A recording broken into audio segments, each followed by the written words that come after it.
Yeah, welcome back. We just heard from the Chief Justice nominee, Baffoe-Bonnie. He spoke at the just ended Ghana Journalists Association Awards, and he's making very bold statements about the fight against illegal mining. That galamsey is poisoning our rivers.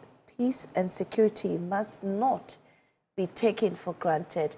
And we're hoping that, when the vetting resumes, these are some of the topics that will be coming up at the vetting committee. But Akolo is with me right now. Mr. Akolo, we're grateful for staying with us.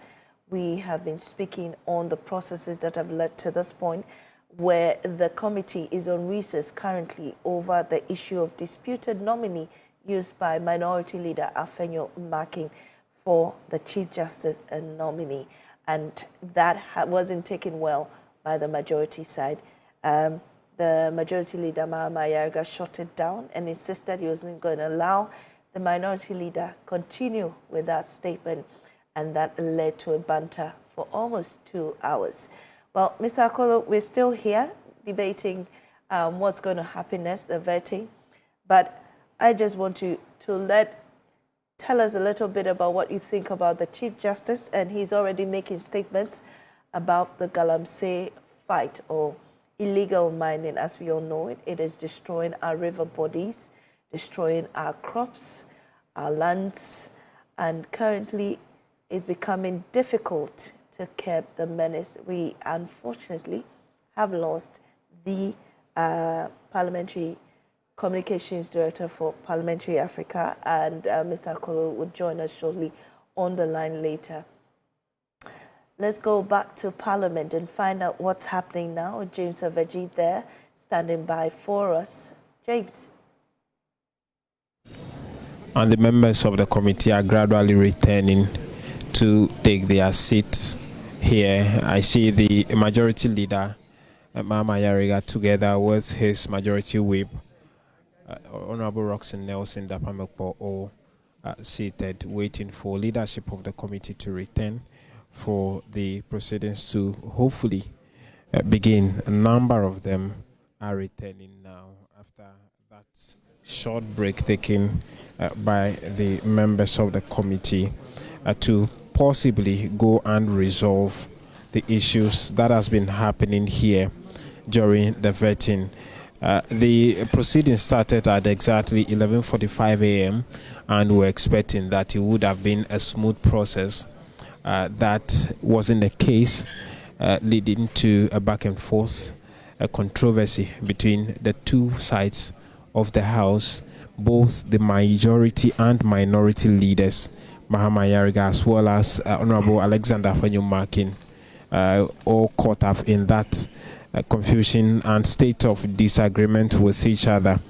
The Majority Leader Mahama Ayariga's position has been about some words in the Minority Leader's initial opening remark or presentation, which seek to describe the nominee, the Justice Paul Baffoe-Bonnie, as a disputed appointee or nominee, and also goes on to describe the processes that led to the removal of Justice Gertrude Tokonu as opaque and a travesty of justice. That is what the objections has been about, leading to the break, and gradually they are now returning to the committee, taking their seat. I saw in a flash the chairman of the committee, Honorable Bernard Ahiafo, but he's not made his return to the committee room yet. We're waiting on him to come back to take his seat at the committee for proceedings to continue. He said that was a coffee break or a cocoa break, but usually when things like this happening, when they go back and go into conclave, the objective is to resolve the issues amongst themselves before they return to proceed. The Majority Leader Mahama Ayariga is there. I'm sure you see in your shot there the Majority Whip as well as the Minority Whip himself in a handshake there. Anodon Prayer, as well as Roxin Nelson Echedapamekpo, or the two of them in a handshake there, and they are taking their seats now. Then we're expecting that any moment from now, the proceedings or the voting process should continue or begin properly for us to continue with the proceedings. I see in there Honorable Jerry Ahmed also walking in to also take his seat, and we're hoping that this should signal the fact that they might have resolved the issues. When they return, per precedence, the chairman of the committee would take time to deliver what decision has been taken, whether they've gone to conclave or a meeting to discuss the issues or take a decision, and the exact decision has been taken. It will be officially communicated to members of the committee, and then the proceedings continue. The nominee himself is not yet in. We're waiting on him to come in. The GJA president, Albert Jumfo, has also just walked in and taken his seat there. I didn't see him earlier. Looks like he's now walking in to take his seat and also follow the proceedings in the committee room. And so we're waiting on the chairman, Bernard Ahiafo, and his ranking member, Honorable Alexander Penyumakin, to walk in, take their seat for us to see what the decision has been on the issue and what decision has been taken as far as those back and forth are concerned. And so it's been almost an hour now after that short break, and we are waiting for the committee to be reconstituted for them to proceed. For those who are just joining us, our live coverage of the vetting process of Justice Paul Baffoe-Bonnie, the Chief Justice nominee, to be vetted by Parliament. And after this vetting, the report will be sent to the floor of the House for a debate. The committee will communicate its decision through that report as to whether the nominee has lived up to expectation, and as to whether they have taken a decision on him, as to whether they have approved him or not. The House will do some form of debate where, of course, the minority would still raise their objections over there, and then the Speaker, the House will adopt the report of the committee, and when that is done, the same will be communicated to the President as to the final decision of Parliament on the vetting process of the nominee. For those who are just joining us, the reason we went on the break was because the majority leader, Mama Yariga, has consistently taken exception to some words contained in the opening remark of the minority leader. The chairman of the committee has just walked in. Honorable Bernard Ahiafo has just walked in. The minority leader, per incidents or per convention, at every vetting takes a time to do what he calls an opening remark, where he raised or addressed a few issues. And today, in his opening remark, in the first two lines of his opening remark, use a line to describe the nominee. He described him as a disputed nominee. There, the majority leader took exception, and it led to a back and forth.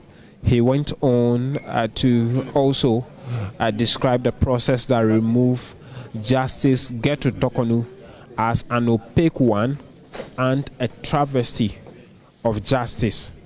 The majority leader, Mama Yariga, again took exception to that, leading to the process almost grinding to a halt. At a point, they raised voices at each other. Honorable Mama Yariga's position is that per Rule 103F of the Orders of Parliament, no statement or word must be a derogatory one targeted at anyone who comes before Parliament or the committee.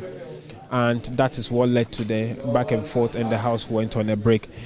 The chairman, Bernard Ahiafo, is calling the committee to order now, and let's join him so that the process can proceed. Live here on Joy News, on your TV, on all our social media platforms as well. Let's hear what the chairman has to say. Minority Leader was on the floor.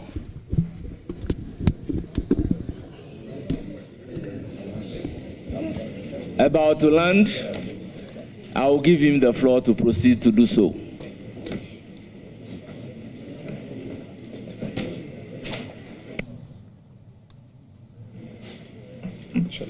Yes. Please, you have the floor.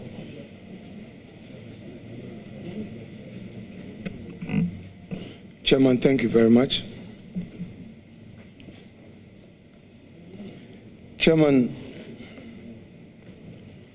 it is our view as a minority caucus that whilst there are pending cases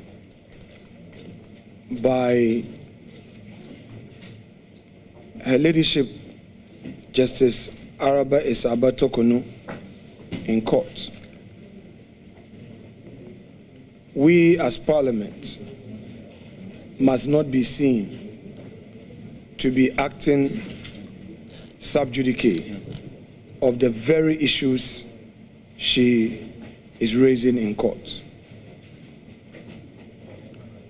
We are of the view that proceeding with the vetting leading to the eventual confirmation of a new Chief Justice will not be regular within the tenets of our Constitution. We see that as a constitutional overreach. Already in our view, Article 1446 provides for an acting Chief Justice in circumstances of vacancy. There is therefore no institutional crisis. There is therefore no vacuum requiring urgent action. My Lord Justice Baffoe-Bonnie could continue serving in acting capacity until the courts have provided clarity on whether Her Ladyship Justice Araba Isaba Tokonu was lawfully removed. In our view, all that is happening does not amount to some objectivity at play. We rather see a fait accompli. Chairman, it is also our view that for the sake of our country's democracy and rule of law, the grant of 3 weeks extension for the learned Attorney General for leave for extension of time was rather unacceptable after the long delay in filing an opposition. Chairman, please. Chairman, this has to be withdrawn. This has to be withdrawn. Chairman, please, we heard what he said.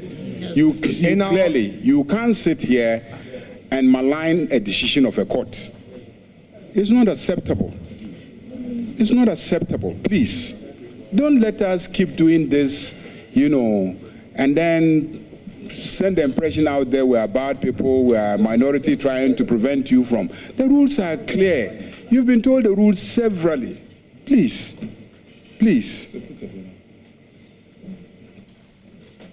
Chairman, I'm sorry. I think that Chairman, we have to help you. With respect, we have to help you.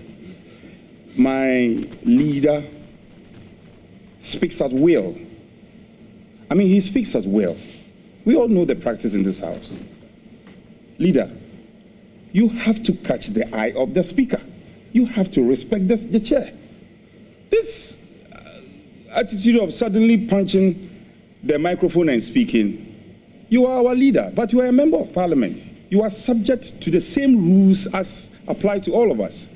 So, Mr. Chair, I think you should have a word with our leader. Thank you very much. Seek your consent. Honorable Minority Leader, be guided and candidly land safely.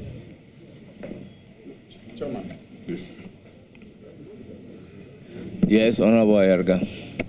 Chairman, I raise an objection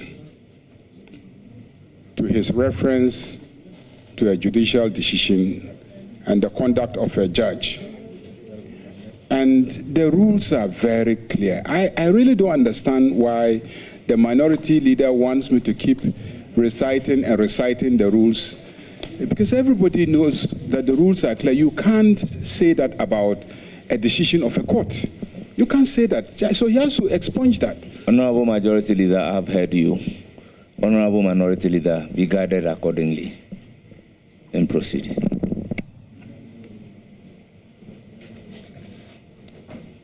Chairman, with respect, what we are saying is that we disagree with the said decision of the court, and it's our right to have a disagreement with the court, most respectfully. Especially so when we are of the view. You see, Honorable Minority Leader, Chairman, you can disagree with all due respect with the decision of the court. And when you disagree with the decision of the court, you know how to do. That's not a problem. But we are making a comment, Chairman, I've held my calm throughout all of this. I gave you my word, proud to this verdict, and I've kept my word. Today in Ghana, you cannot even speak as a parliamentarian to express a view. You will be stopped by the majority leader. I am not attacking the court. I'm saying that the minority disagrees because we have the rules book, the CI 16. When you apply for extension of time, there's a time period. You can't go beyond 2 weeks. We have the provision, so we cannot disagree with the court. We cannot cite the court's own rulings and say, on this we disagree. What is happening here? Because somebody has super majority? What is happening in this country? Honorable Minority Leader, I will not have a problem. I will not have a problem. I have not attacked any judge. We've not attacked the court. This is by way of a question that will give an opportunity for a response. You are making a preliminary comment. Exactly, that's exactly what. That's exactly what is to the rules. I don't have a problem. You make your preliminary comment as such. Very well, Chairman. Thank you. So we expect that steps be taken by the court to expeditiously hear the cases brought before it by the respected learned Justice of the Supreme Court, who until removed was the Chief Justice, Her Ladyship Gertrude Araba Isaba Tokono. Expeditious hearing of this matter and a final determination of this matter. Of law works, that we respect the Constitution. Chairman, we submit further that all the delays in the filing of defense in the matter is a strategy. A strategy to ensure that these cases languish undefended, creating space for this right competition to proceed. Chairman. Why? Yes, Honorable Ayarga, let me hear you. Why? Chairman.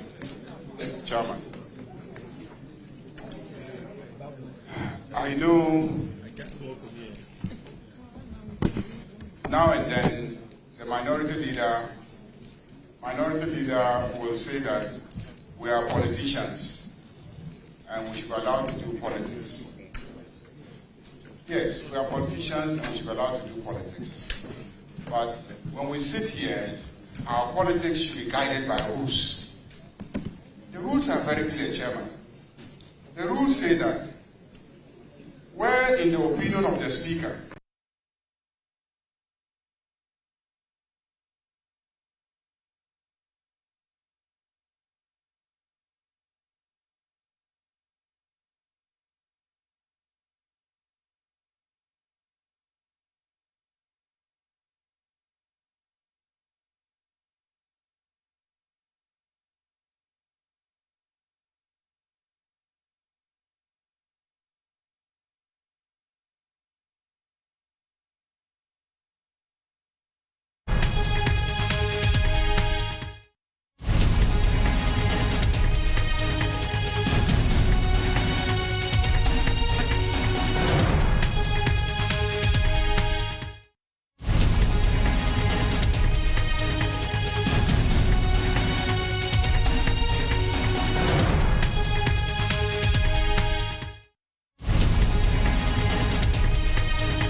Well, vetting has resumed and we're back. The minority and majority leaders are back again bantering about the same issue that sent them on recess earlier on.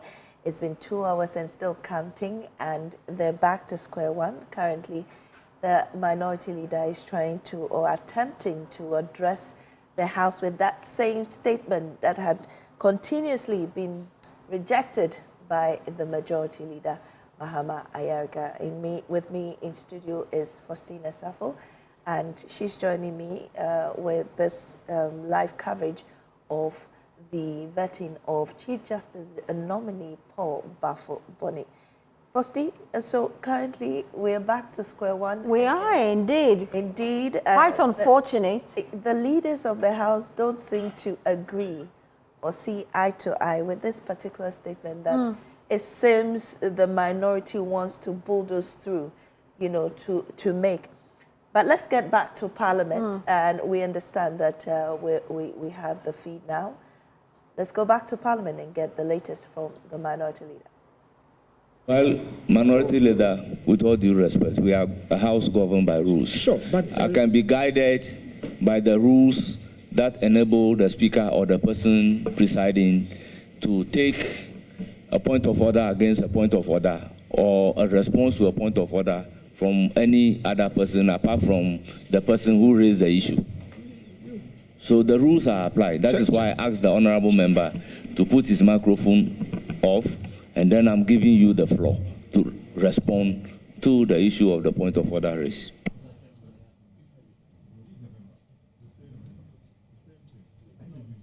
On the response to the point of order being raised, yes, Honorable Nimedo, let me hear you.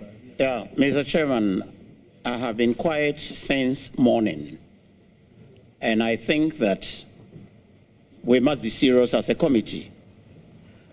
Mr. Speaker, I should think that some members of this committee have a preconceived mind, either to object to every word, every letter that is said, and we cannot continue like that. You being the chairman, Mr. Chairman, I pray, after the break, Mr. Chair, you have to steer the affairs of this committee. Now, the majority leader, let me, please, I have the floor. The majority leader is not about, but if you are quoting the standing orders, that people are imputing improper motives, you must go to the extent of proving to us that this word is an improper motive. You just don't say it. Now, even the law that you have cited, it's on motions. What motion are we dealing with here? Now, every committee, ever since I became a member of this House, every committee meeting, people, we start, the chair, the ranking, we come out with preliminary issues before we start the agenda of the meeting. Now, if you raise a question about what I heard other people say that, well, there had been issues, nobody has the right to raise a preliminary issue when the chairman already ruled that he should speak. This is part of us. And if every word is going to be objected to, then I don't think that we are ready for the vetting. Now, we have been here all day. The nominee had not even spoken a word. This objection, that objection, and Honorable yet we are getting nowhere. Amedu Entry, you raised a point, but I feel you are out of order. It's not in response to the issue on the floor. So, Honorable Minority Leader. Thank you, sir. It's not in response. Wow. Chairman, thank you. Oh, very well. Chairman, nowhere in my submission did I impugn improper motives, or was there an inference to such an act? Chairman, you must let the majority leader know that he is a majority leader. When you raise your objections and everybody is quiet, and you are so intolerant that you want to find a way to create chaos, I want to give you that. Leader, no, Chair, he was just talking. Just address the chair. No, but you are closer to him, Chairman. We've all kept our calm. He is showing power, force. I am this, I am that. It's not fair. What he's doing is not fair. It's not fair. Chairman, what the rankings do is not right. You were given 5 minutes. We spent 15 minutes. You don't have the floor. Honorable Dafamako, you don't have the floor. Honorable Roxanne Nelson Dafamako, you do not have the floor. You don't have the floor. Please, Minority Leader. So, Mr. Chair, we've been very calm, quiet, decent. We want to discharge our parliamentary duties, yet the attacks are becoming one too many. Now, let me respond to him. I stated the fact that cases were filed as far back as May. It was only recently that the AG filed a motion for extension of time to file a defense and sought the leave of the court for that. It is a matter in the public domain that long after the time required to file a defense in that important constitutional matter had lapsed, the AG had not filed, the court itself had not issued a hearing notice to compel the AG to come to court until the AG applied to the court for leave to file out of time. It is a statement of fact that we as the minority are raising as part of our concerns regarding the constitutional overreach. We are not saying anything less apart from what is in the public domain. So, Mr. Chairman, the majority leader must be restrained. All the confusion is being caused by him. All the confusion, I have my speech before me. I can read it again. You see? Honorable Chairman. Leader. Chairman. With all due respect, can you conclude? If I will have to rule on the objection raised, this is what I will say. We have a constitutional mandate to vet the Chief Justice nominee. The issue before the courts whether a defense has been filed, leave has been sought, defense has not been filed, is a matter entirely in the domain of the court. And this cannot be a subject matter of discussion at the vetting committee. Consequently, everything said about defense or relating to that is ordered to be expunged from the record.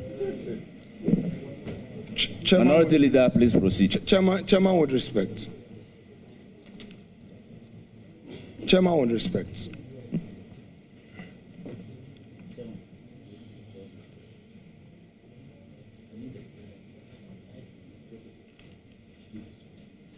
Chairman, with respect.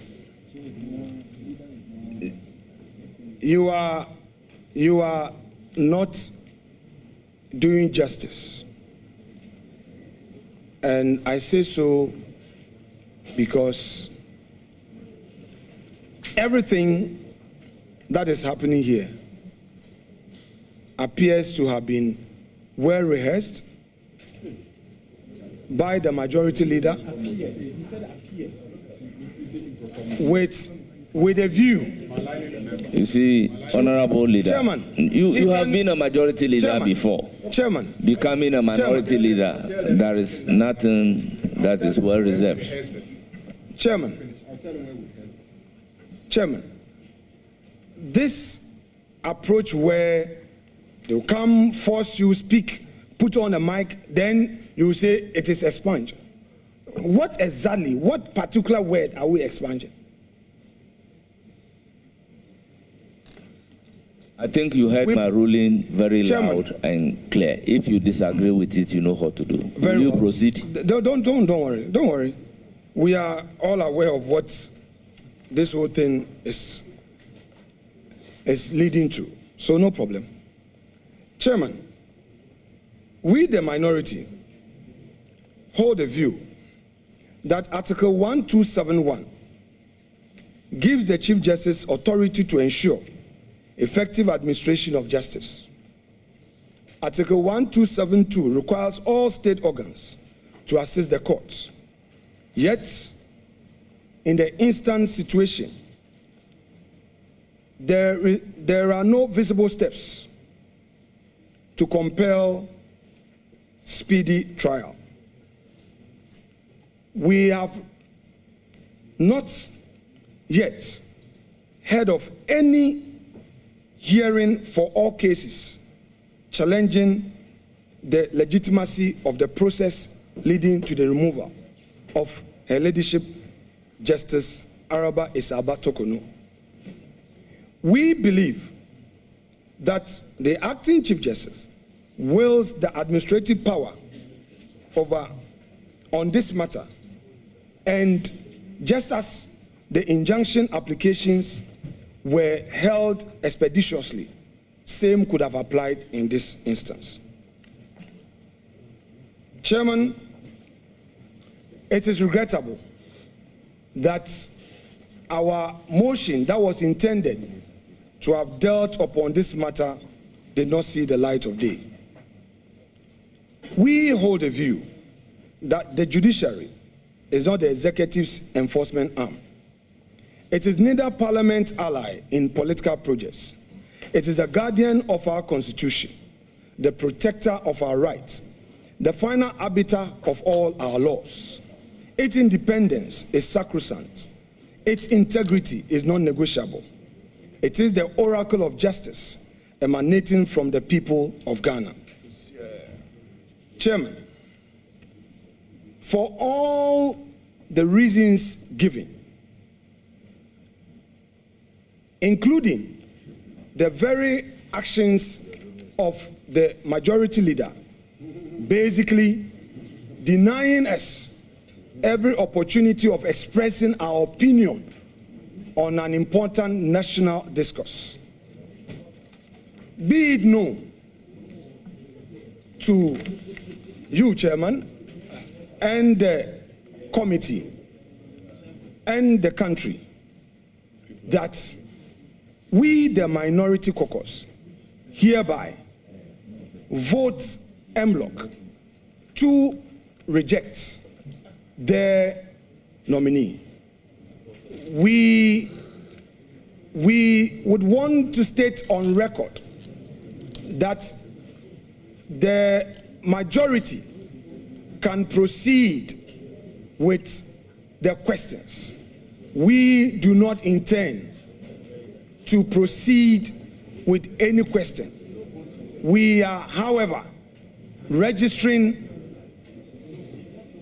in the strongest terms that we reject the nomination, and the records should reflect that the report of this committee be a majority report.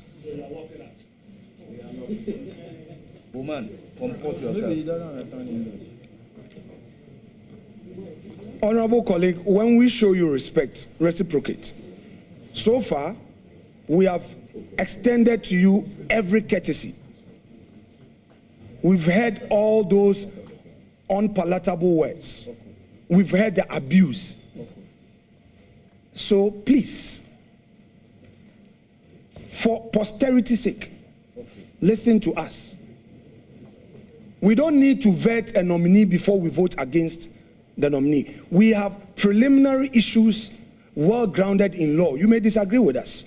And we say that on the basis of that, we cannot be part of a process that would give rights to another and deny another of her bona fide as enshrined in the Constitution. Chairman, that said, we would yield to you to proceed whilst we exit this committee room with our views well documented for the records, and on the floor we shall proceed with a debate further stating our position and take a vote against the nominee as required by the rules of the plenary. Thank you very much indeed. Yeah. Thank you very much, Minority Leader. But how do you reject a nominee who is yet to be vetted? Should I respond? The report is not ready to be voted for. We are not at the stage of approval. So your conclusion is very preemptive. No, Chairman, let me respond. Chairman will respect. Chairman would this is not what I want you to respond to. No, Chairman, so but I don't want your response Chairman, on this. To the extent that you've raised it, I just need to. Chairman, please. I just need to. Honorable Chairman, Minority Leader, you have your day. Chairman, you have your day.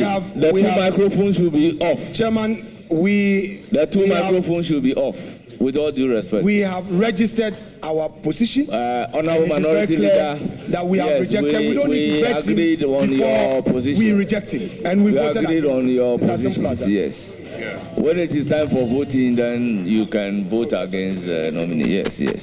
So we thank you very much, and we wish you a very good luck. Honorable members. Why you wish us a good luck?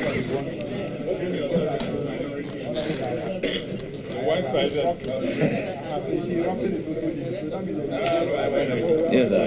Yeah, okay.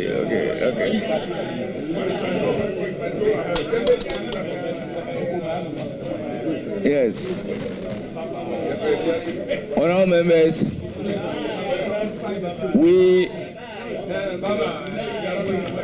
those present here, we have the constitutional quorum to proceed to vet the Chief Justice nominee and present our report accordingly to Parliament. On this note, we will proceed with the vetting questions, and my Lord Chief Justice nominee,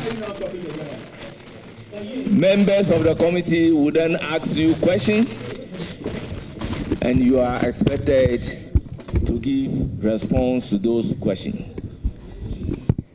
come and provide answers to these questions. I will start with the preliminary questions by asking you to tell us briefly about yourself. Thank you very much.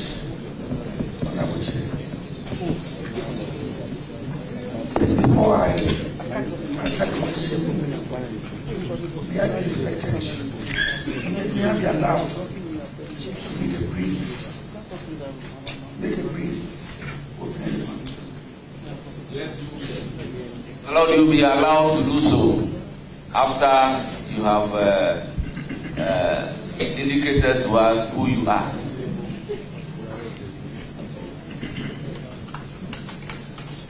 My name is Paul Baffoe-Bonnie. I'm a justice of the Supreme Court. I've been a justice of the Supreme Court since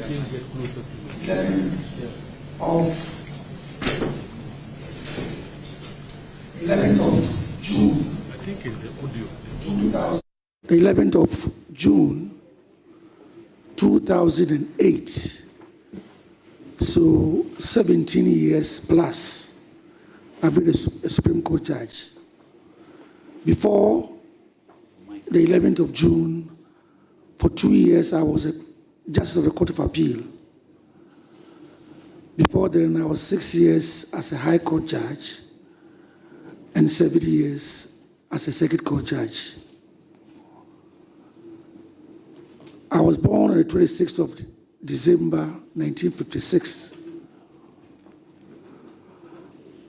I went to Korongo Dumasi Secondary School in 1969, finished O-level in 1974 and A-level in 1976. I then proceeded to Legon, where I read BA Law from 1976 to 1979, entered the law school in 1979 and left in 1981.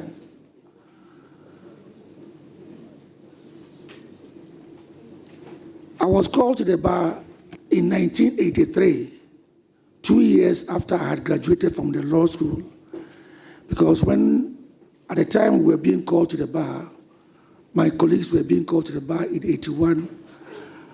I was in Nigeria seeking greener pastures.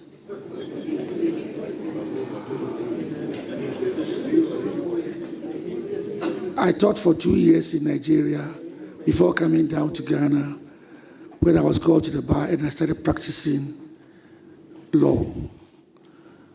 As a practitioner for about 5 years in the chambers of Dr. Takiotu in Sekondi, 1 year in Sekondi, and 4 years in Kajetia Chambers in Kumasi, where I practiced with my friend, the late Sir John, until 1988, when I joined the Ghana Prison Service.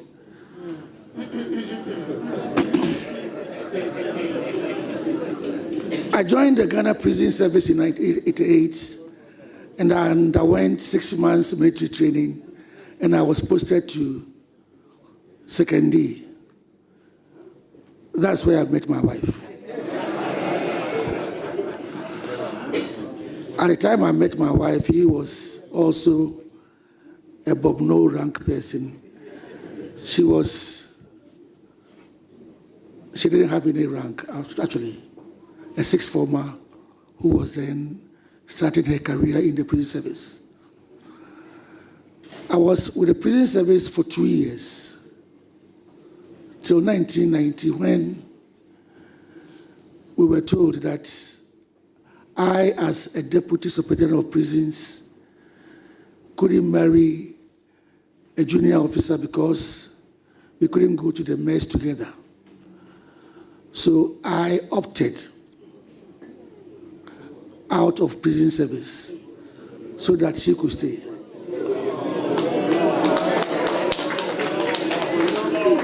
So I joined the Internal Revenue Service, where I was the legal officer in charge of Eastern and Volta regions, also for 2 years.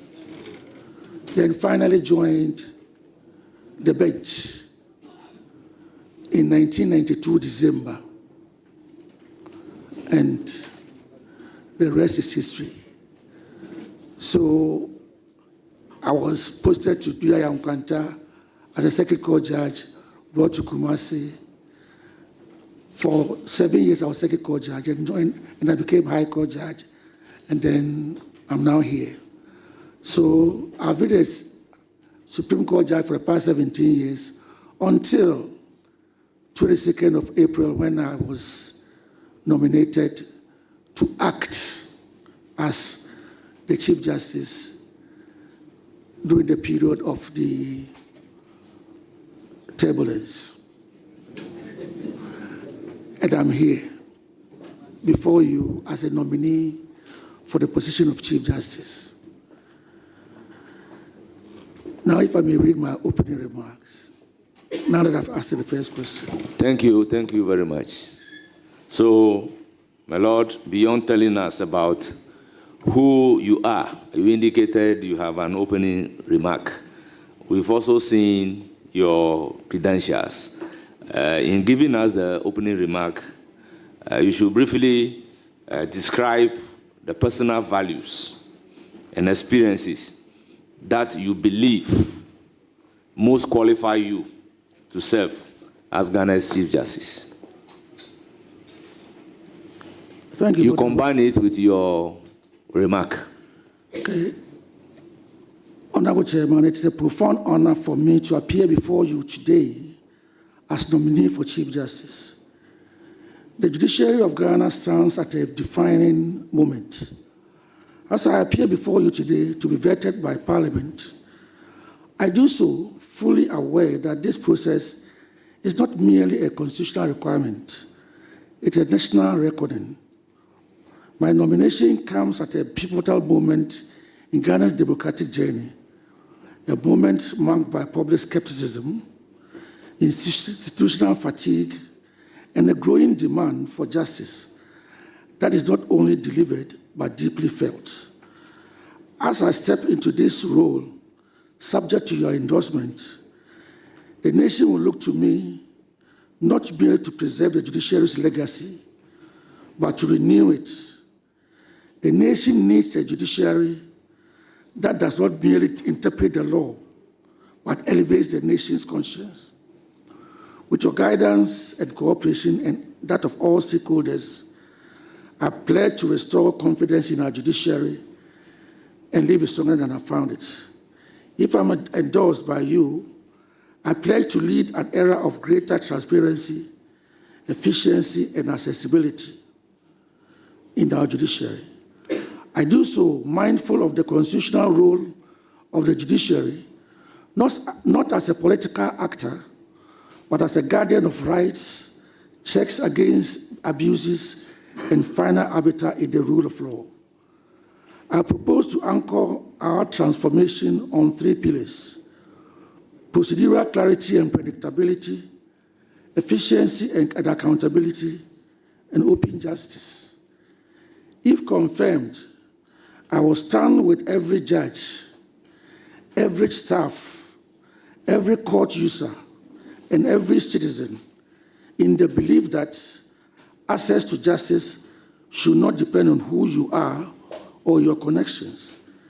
The Constitution entrusts the Chief Justice not only with judging cases, but with guarding the credibility of justice itself.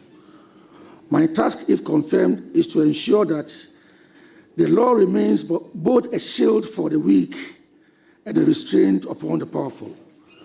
With your guidance and cooperation, I pledge to restore confidence in our highest institution and leave it stronger than I found it. Now, I am ready for your questions.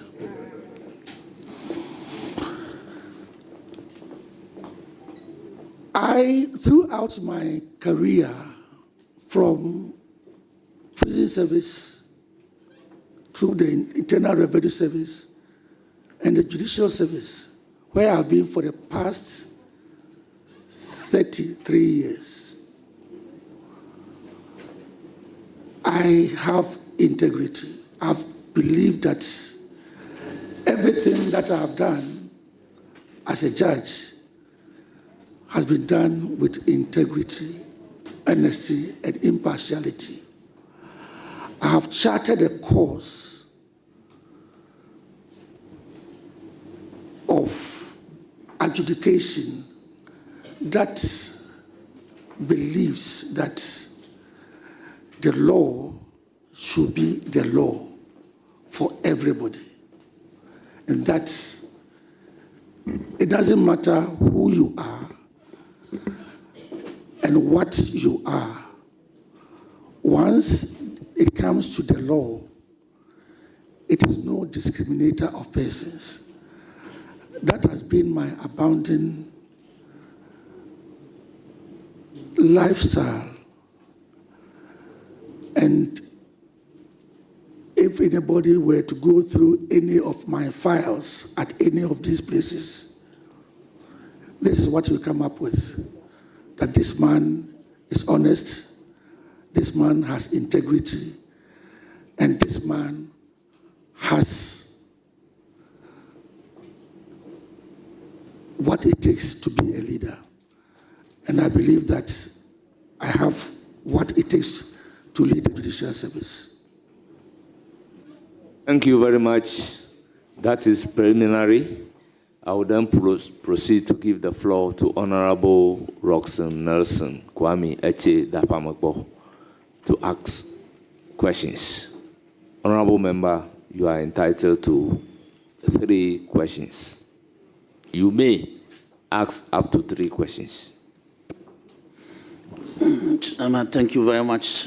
I'm guided. My Lord, you're welcome. Thank you very much. I wish you all the best. Thank you. And thank you for guiding me at the bar. You're welcome. My Lord, you have a very rich CV. But let me touch on a matter that is out there. What would you say to those who suggest that your nomination by the president was a reward for your holding in his favor in the 2013 election petition? It's some debate out there. Well, I don't know. I don't know where to start from. I actually do not know. I wouldn't know what goes on in the president's mind since I'm not there. But I actually would be disappointed if my only qualification for the Chief Justice nomination is because I voted for the president in 2013. But I mean, that is on a lighter note. But I think I qualify for the position. As I said, I have been a Supreme Court judge for the past 7 years. Presumptuous to say I am the best qualified person in the Supreme Court. No, I would say that. But I've been at the Supreme Court for the past 17 years. The person who has served nearest to me has been there for 10 years, meaning I was at the Supreme Court in 2008. The next person came there in 2015. The others are from 2019 and then 2020. So I think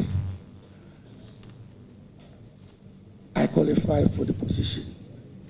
And let me add something.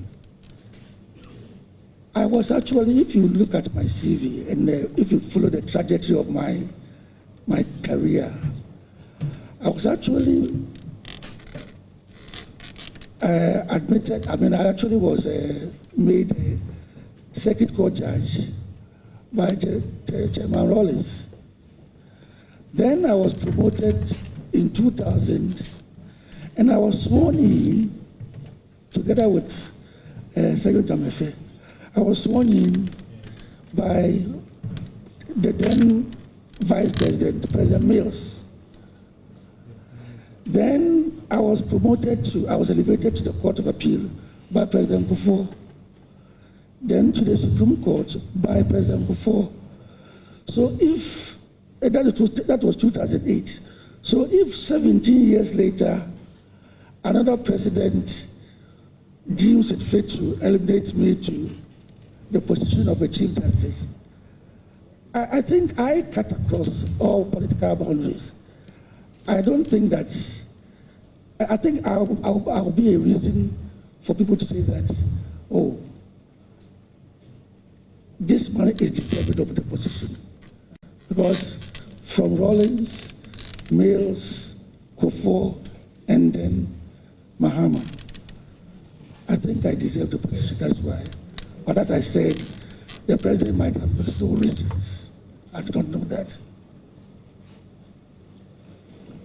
Very grateful. Any further questions? Yes, my lord, you have a very rich and expansive CV.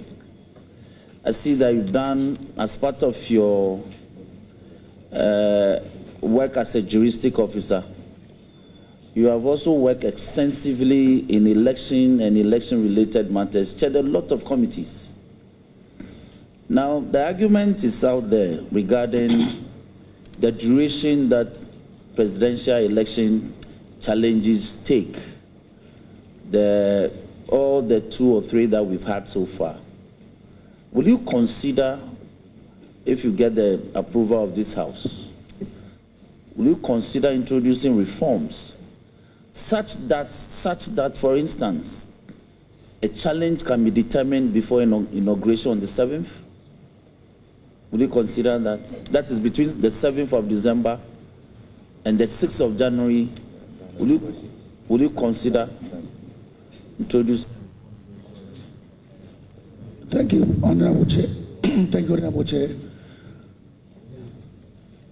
You see, as part of the, as you said, I have been a member of the Election Management Committee of the Judicial Service since 2010. And then I became its chair in 2020. As a part of our engagements last year, we had a lot of stakeholder engagements with IPAC.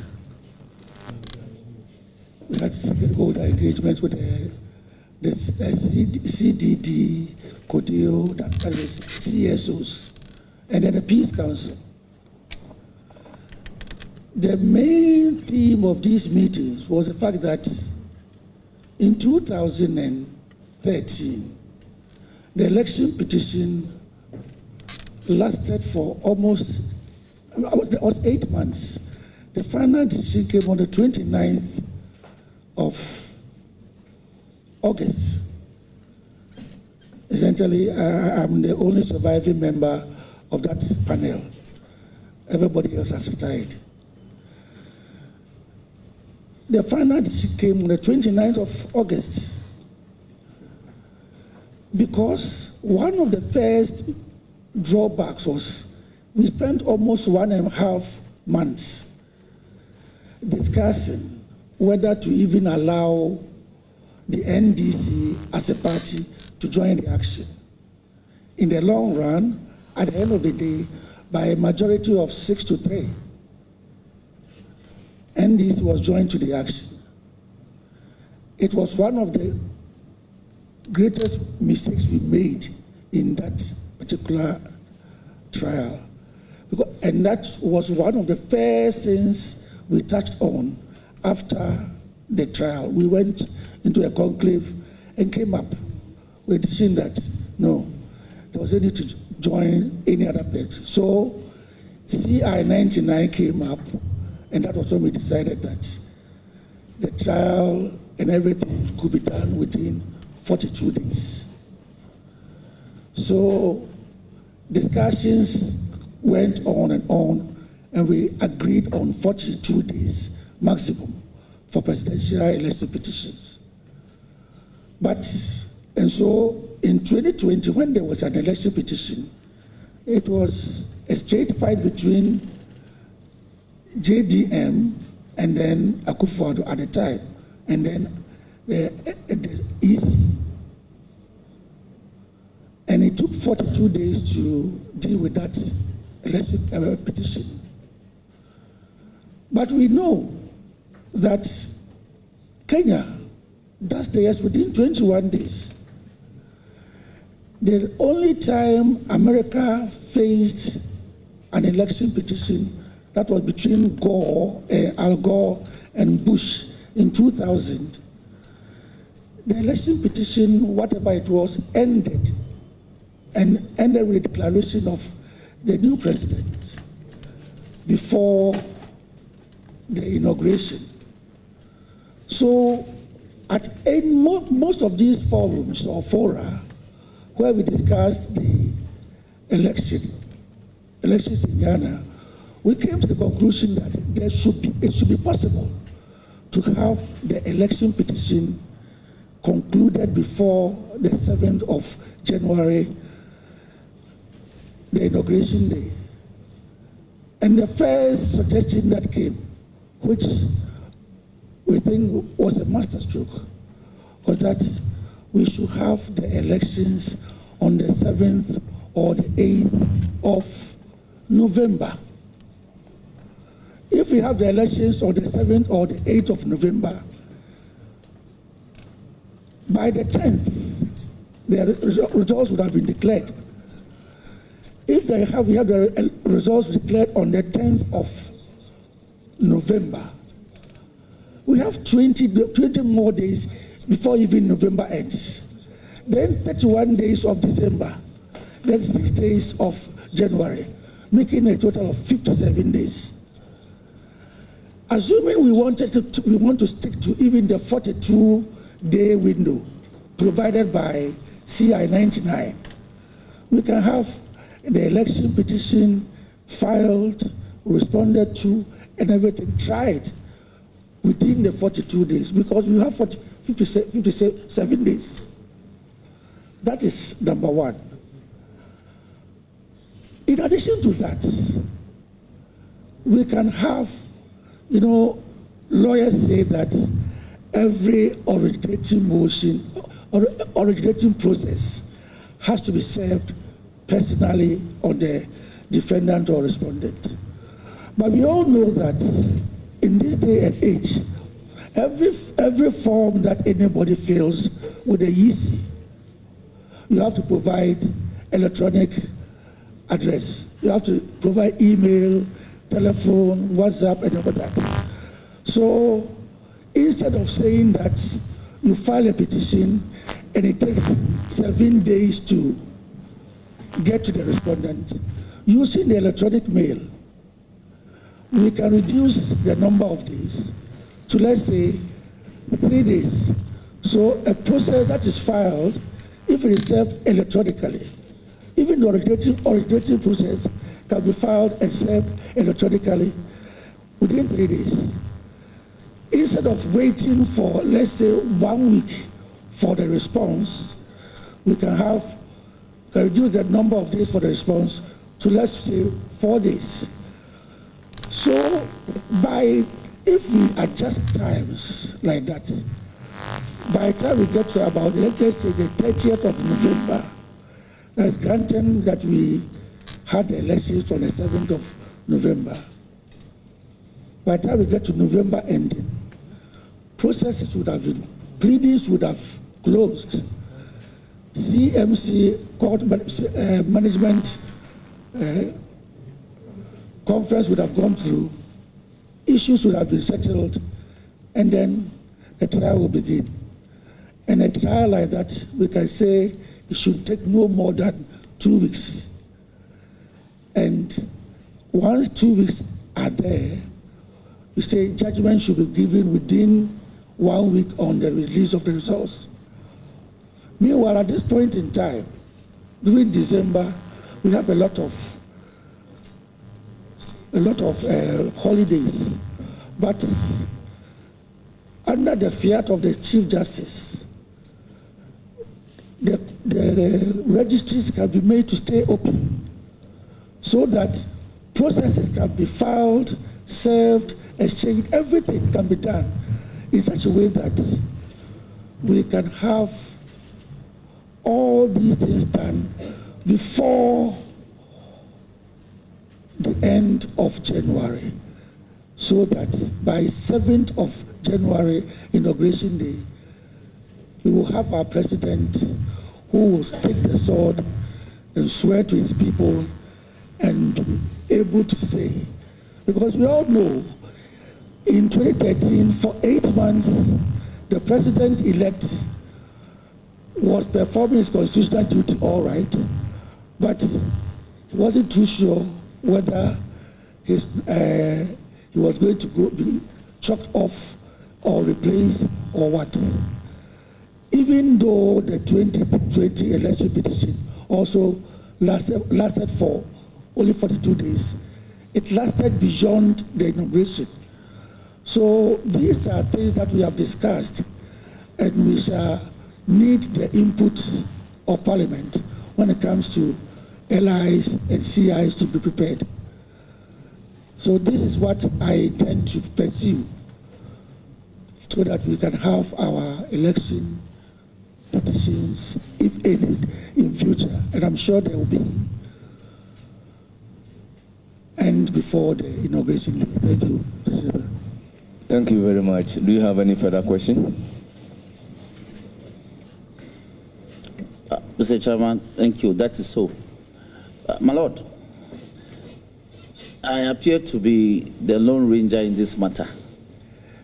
The welfare of the judges at the magisterial level is so dear to me. But I see a disparity in the welfare, in the service of office and conditions of office for what you term professional magistrates, that's lawyer turned magistrates, and the career magistrates. And they do a lot of work, the career magistrates. In some cases, they do relieving in 2 or 3 other district courts within their jurisdiction. So the question is, yes, will you consider introducing the career magistrate program to absorb young men who are interested? Yes, reintroduce, because it will be a very heavy source of personnel. And also reforming them in such a way that they will have the opportunity of rising through the ranks to the level. Because recently you just elevated. Honorable member, I think finish. you have Mr. asked Chairman. your question. No, Mr. Chairman. You see, today I said we'll go by the rules. A questioner is not supposed to run commentary. You don't run argument. The foundation cannot be too long. So strictly proceed to ask questions. That is the rule. So Honorable Roxanne Nelson Dafamako, ask question. Chairman, I'm guided. Thank you. So, CJ nominee, will you consider reforming the courses, the career magistrate program in such a way that they will have the opportunity of rising through the ranks and getting to the highest level? Because they do a lot of work as the same as the professional magistrates. Presently, you have about 75 openings at the magisterial level. You just elevated some from the circuit to the high court. Naturally, you will elevate the district judges to the circuit court. Thank you, Mr. Chairman. In the years gone by, when we started practicing, we had the grade 2 magistrates and the grade 1 magistrates. And the grade 2 magistrates were actually not trained lawyers. Most of them were social welfare workers, retired teachers, and the rest. They were grade 2 magistrates. And then lawyers who had who joined the bench but were not 3 years also had to work as grade 2 magistrates. Her Ladyship, Justice Avril Lovely Johnson, was a grade 2 magistrate in Chebi. I appeared before her when I was a lawyer with IRS in Koforidia. I used to appear before her. So that was, and so, but when lawyers get to 3 years, lawyers who had joined the bench got to 3 years, automatically they became grade 1 magistrates. But with the grade 2 magistrates, the original ones, they never had a chance to go beyond grade 2 magistrates. They couldn't join the bench at any level because they were not lawyers. That was the situation of things until sometime, I think in the 90s, the whole concept of grade 2 magistrate was abolished, leaving only professional magistrates, as lawyers who were magistrates. But then, around the 2000s, in the millennium era, this concept of career magistrate was reintroduced. This time they were not called grade 2 magistrates, but they were called career magistrates, but they were doing the same thing. And this time, the judiciary went one step further. Whilst with the grade 2 magistrates, they were just social welfare persons who had retired or been drafted to become magistrates. With the career magistrates, these were even, they could be even as young as 30 years. In fact, they were the very first ones were actually workers with the judicial service who were drafted to undertake 1 year or 2 year course at the law school. So they took 2 year courses and then they were made career magistrates. But they are not lawyers. So their career path carries them only to the chief magistrate level. And that was it. It doesn't matter how long you stay there, you can get to a chief magistracy, and then that will be the end. But we still maintained the 3 years for professional magistrates. So what then became the order of the day is that these lawyers, these career magistrates, then opted to go and read law, and once they went to read law, then they could transition to become professional magistrates. But here was the problem.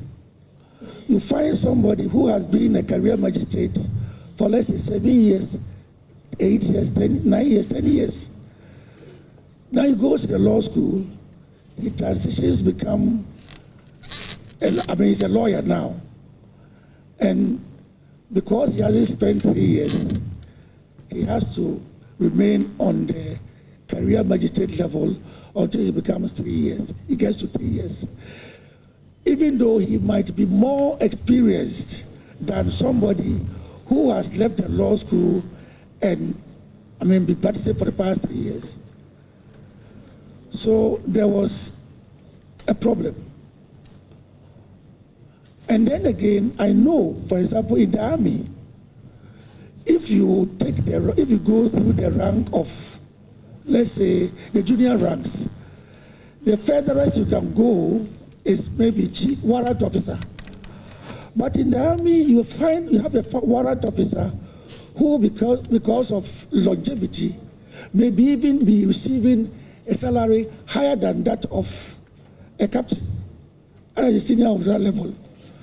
But with the career magistrates, it doesn't matter how long you stay as a career magistrate.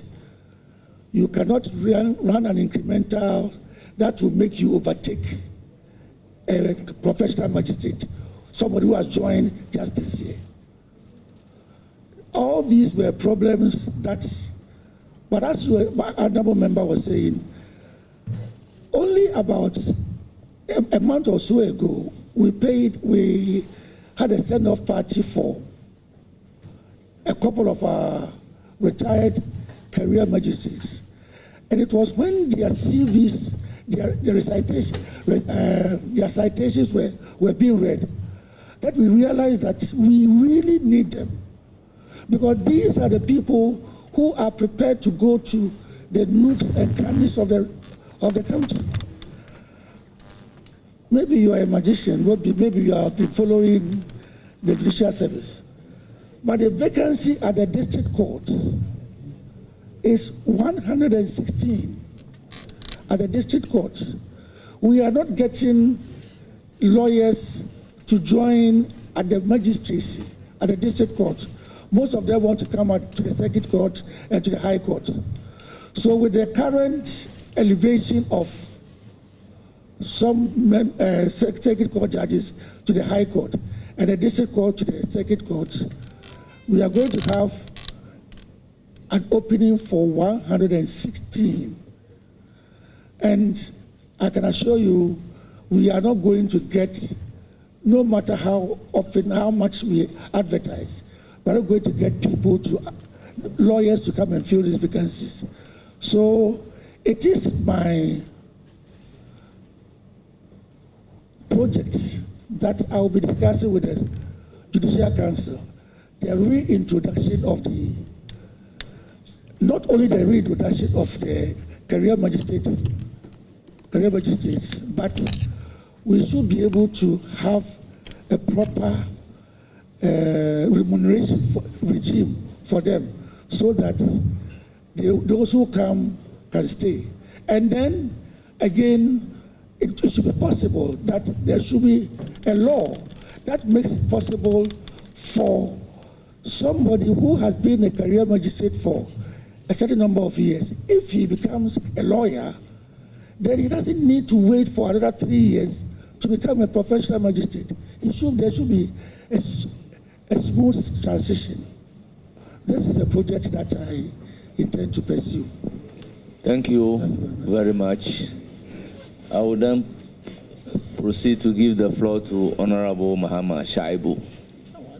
Thank you. You are entitled to 3 questions, strictly questions. I can assure you, my Lord, that every member of this committee may want to exhaust the 3 questions. So, strictly questions, no comment. And non-members of the committee, I plead with you to perpetually remain silent. Chairman, let me thank you very much. My Lord, congratulations. Chairman has cautioned. But, my Lord, cost of litigation by the day has become very expensive. Legal Aid Commission came in as a stopgap. Unfortunately, they lack the resources to represent clients. So today you have in courts unrepresented litigants. Would you consider fashioning out a very simple procedure which can take care of unrepresented litigants? Thank you. Thank you very much, Honorable Chair. The legal aid is an orphan. The illegal aid board is an orphan, like the prison service. Now the prison service, they are getting some parents, but the legal aid remains in the doldrums. It is it is true that cost of litigation is now very high, and it's becoming very, very high, higher as a result of the delays that are occasioned in the courts, so that even small, minor offenses in the criminal realm, small claims in the civil realm, still have to follow a long queue. So litigation is now very expensive. And when you look at the persons who patronize the legal aid, you realize that, but for the fact that they don't have the means, they wouldn't go there, because they are very much under-resourced. So it is something that I have discussed since I started acting. I have discussed with the Attorney General, and we are trying to find a way of resourcing the legal aid. As a matter of fact, with time, in the long term, we are thinking of even mobile courts, which will be able to take care of some of these things. We are thinking of, I was telling somebody that maybe the president even stole his the 24-hour idea, economy idea from the Judicial Service, because we have planned for some time now to introduce courts around the clock so that we can have night courts, and then see all these are supposed to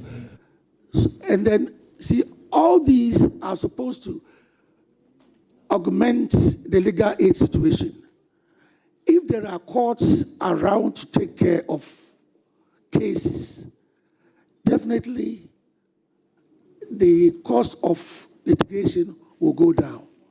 So apart from asking for more resources, which I have discussed with the Attorney General, we are thinking so much about other things like having night courts, weekend courts. Already we have weekend courts to take care of electricity and other things. So once we do that, we hope that, and then to cap it all, the ADR, ADR is something, an avenue that we want to highlight.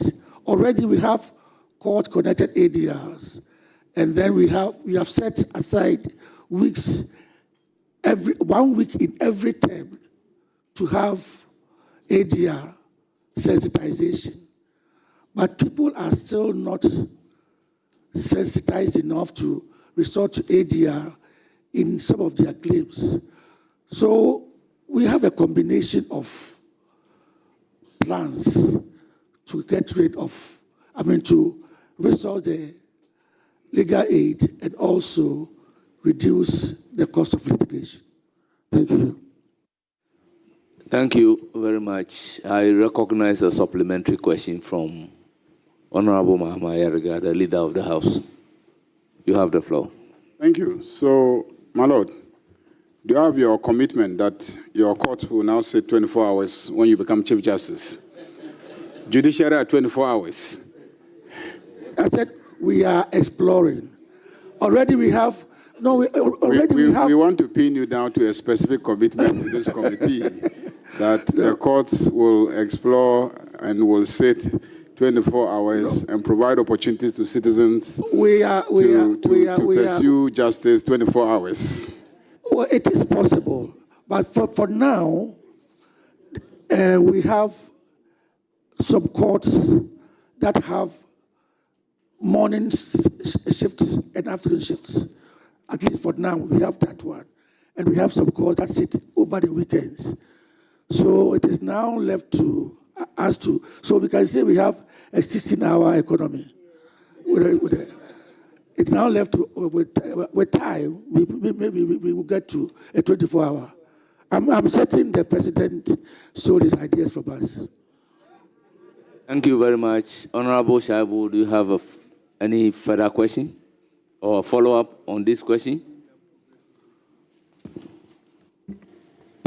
Thank you, Chairman. A further question, not a follow-up. Yeah. Very well. That is your question number 2. My Lord, let's still stay within justice delivery. A very important aspect of how we live. Cases on appeal. I mean, previously, if you're up country, Bolga, Wa, Tamale, you would have to travel to Accra for Court of Appeal cases. I note that there was a system in place that cases were heard in Ho, Kumasi, Tamale, and Cape Coast. This, for some time now, has not been working, or it has been suspended. Would you consider that Accra is not Ghana, and that many regions still will have to travel to Accra to the Court of Appeal? Would you consider reinstating and possibly expanding that service to all regions of this country? Thank you. Thank you, Mr. Chairman. I think with all due respect to the questioner, I think the question is not factually correct. Yes, we used to have Court of Appeal sitting in certain regional capitals that are not where we don't have them now. But it is not true that all the other regions have been suspended. No. As usual, we have a Court of Appeal in Kumasi where we have accommodation. So they are resident there. The judges, there are 10 judges of the Court of Appeal who are in Kumasi, resident there, dealing with cases in the Ashanti region, Brong-Ahafo, and the north. We have 5 dedicated Court of Appeal judges for Eastern and Volta regions. I mean dedicated in the sense that they are assigned to only the Court of cases from Eastern and Volta regions. So the Court of Appeal sits in Koforidia. Then a Court of Appeal sits in Sekondi to take care of Central and Western regions, and then the Western North. So we have at least 4 courts of appeal. That is Accra, Kumasi, Koforidia, and Sekondi. These are the 4 places that we have our cases. But whilst because there is accommodation for the judges in Kumasi, they are resident there. The dedicated 5 for Eastern and Volta are living in Accra, but they go to Koforidia 1 week in a month. 1 week in a month. They will go and sit there 1 week in a month.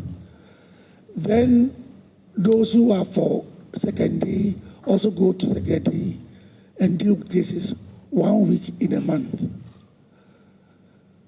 Now, Tamale and the North don't have resident judges there, but they are also served by the judges in Kumasi. But you see, because of distance and then even costs. Any time the 5-member committee, judges, the panels goes to Kumasi, goes to Sekendi, the service spends 38,500 cedis or 40,000 cedis on them in terms of hotel accommodation, transportation, and all other logistics. Koforidua, if the 5-member go, is the same thing, around 40,000 cedis. But you see, going from here to Koforidua is so easy, even though it is risky and inconvenient. It is so short. The Kumasi people found it very difficult to go to Tamale, where they would meet the judges. So they were doing virtual hearing. The virtual hearing was started at the time of COVID, and we realized that it is a very good way of doing things. So Kumasi and the North were communicating only by virtual hearing. And then, but when I started acting, I realized that the virtual hearing was not very convenient because of the interconnectivity. There were breaks in transmission and other things. So I actually spoke to the Judicial Council. We went to see the Minister for Communications, that is Honorable Sam George. And now we have the interconnectivity is so good that even now we don't go to Sekendi again. We do virtual hearing of appeals for Sekendi. So now instead of incurring 40,000 cedis in a month, we do virtual hearing. So it is something that the lawyers are very, very happy about. For now, the judges stay in Accra, and then the parties meet in Koforidua. So even if the lawyers in the case are in Accra, they still have to go to Sekendi to take part in the virtual hearing. Now, what we are aiming at is a situation where we can have persons, for example, Koforidua and Ho.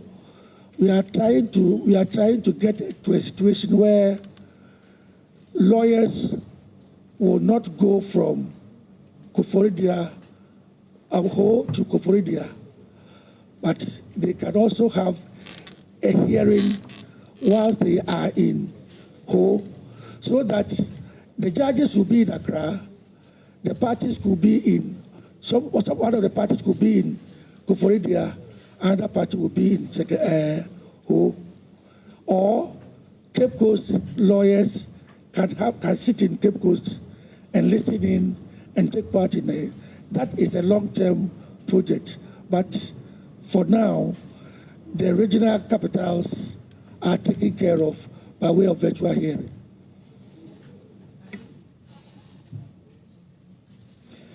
Any further question? Yes, Chairman. Please do. I see my Lord is getting into virtual stuff. So let's move on to empaneling of judges at the Supreme Court. First of all, what goes into the thinking when you are empaneling judges? And given that the human element of it raises some questions, would you consider looking at an automated system of empaneling judges at the Supreme Court? Thank you. Yes, my Lord. Thank you, Honorable Chair. Empaneling creates a lot of anxieties among people. There are lots and lots of people suspicious about for judge shopping, persons who are, some judges are not empaneled and other things. I think to get rid of such suspicions, we should be able to consider AI to do that. I am not very AI, but I know that those who know about AI tells me that if you are able to feed the computer or AI with information about judges, their philosophies and everything, the AI should be able to do empaneling based upon the thing that we have fed it with. But, and I think it is done elsewhere, so we can try it. But what actually goes into the used to go, I wouldn't be able to say for some time now what. But when I joined the bench, when I joined the Supreme Court bench, we were about 16. And then when at the Supreme Court, we know everything is based upon seniority. We have persons we refer to as seniors. Then we have the middle, and we find the juniors. There is no derogatory, none of the words is complimentary or derogatory. It only shows when a person was appointed. So I will be the most senior. It doesn't mean I'm the best. Somebody may be the most junior because he was appointed to the Supreme Court only yesterday. But that is how we had this classification. So any case, we had the seniors.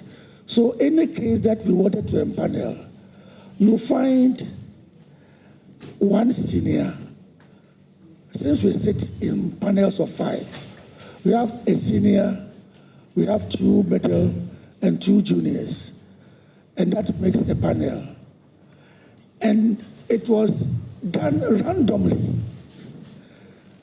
There were situations where if we are sitting in 7 and we want to believe that this is a matter that we should get the seniors to sit on, then it is that can also be done. I remember in the 2013 election petition, the empaneling was done in such a way that the Chief Justice opted not to sit on it. Justice Tatiba had only 4 months to go on retirement. And since we were not too sure how long the whole trial was going to take, he opted out. Then it was number 1, number 2, number 3, number 2, up to number 9. So it wasn't like somebody had been handpicked from somewhere because of this particular reason or the other to do it. So empaneling is normally done randomly, or it follows certain patterns. But because of the anxiety it creates among people, their suspicions, or people feel it's not transparent, I think we should be able to consider AI empaneling. But in our part of the world where a person can decide not to sit just about 2 or 3 hours at a time because the wife is being taken to the hospital or the father has just died, it means AI will find it difficult to replace such a person. Maybe AI should be told that, okay, instead of 5, set aside 6. So when somebody opts out, you can bring the 6th person in. So AI will be a very good thing for empaneling. Thank you very much. Yes, Honorable Shaibu, your very last question. Yeah, exceedingly grateful. Exceedingly grateful, Chairman. I see my Lord has veered into AI. Can we apply AI again or any other method? Backlog of cases and then delays. What concrete steps and time-bound steps would you want to employ to deal with backlog of cases that are hanging and speedy trials? Thank you. Thank you, Honorable Chair. I think to tackle the backlog, to find a way of clearing the backlog, we must first identify what causes the backlog and then the delays. In the first place, litigation, courtroom litigation the volume has increased, whether we like it or not. Now, people litigate practically over everything. In the years gone by, I'm sure if you took my picture and you displayed it in your newspaper, and so I'll be very, very happy if somebody came and said, I saw your picture somewhere. I mean, I will see it as even you promoting me. But I'm certain that if you displayed my picture in your anywhere else, maybe even in your house, and without my permission, I will sue you. So now people sue practically over everything. Intellectual property and everything. So the courts are inundated. That is number one. We've tried to solve that problem by opening more courts. But the more courts that are opened, the more the litigation comes up. Some time ago, we had courts up to Medina. From Medina, you could only go to another court on the mountains. Then we realized that we have to have a court at Adenta to take care of that enclave. Now, courts in Adenta have more cases than courts in the law court complex. The threshold for every court should be about 250 cases. At the last count, the High Court 1 in Adenta had 849 cases for one court. So the cases are many. There are more cases. So it doesn't matter how hard you work. You find you deal with one case and 2 more cases are added. Then we have situations which I will refer to as, institutional. CI 47 was actually passed in 2004. Those of us who were practicing using the older version of the rules, and that was LN 140A of 1948 or 1950, 1960, 1954, LN 140A of 1954.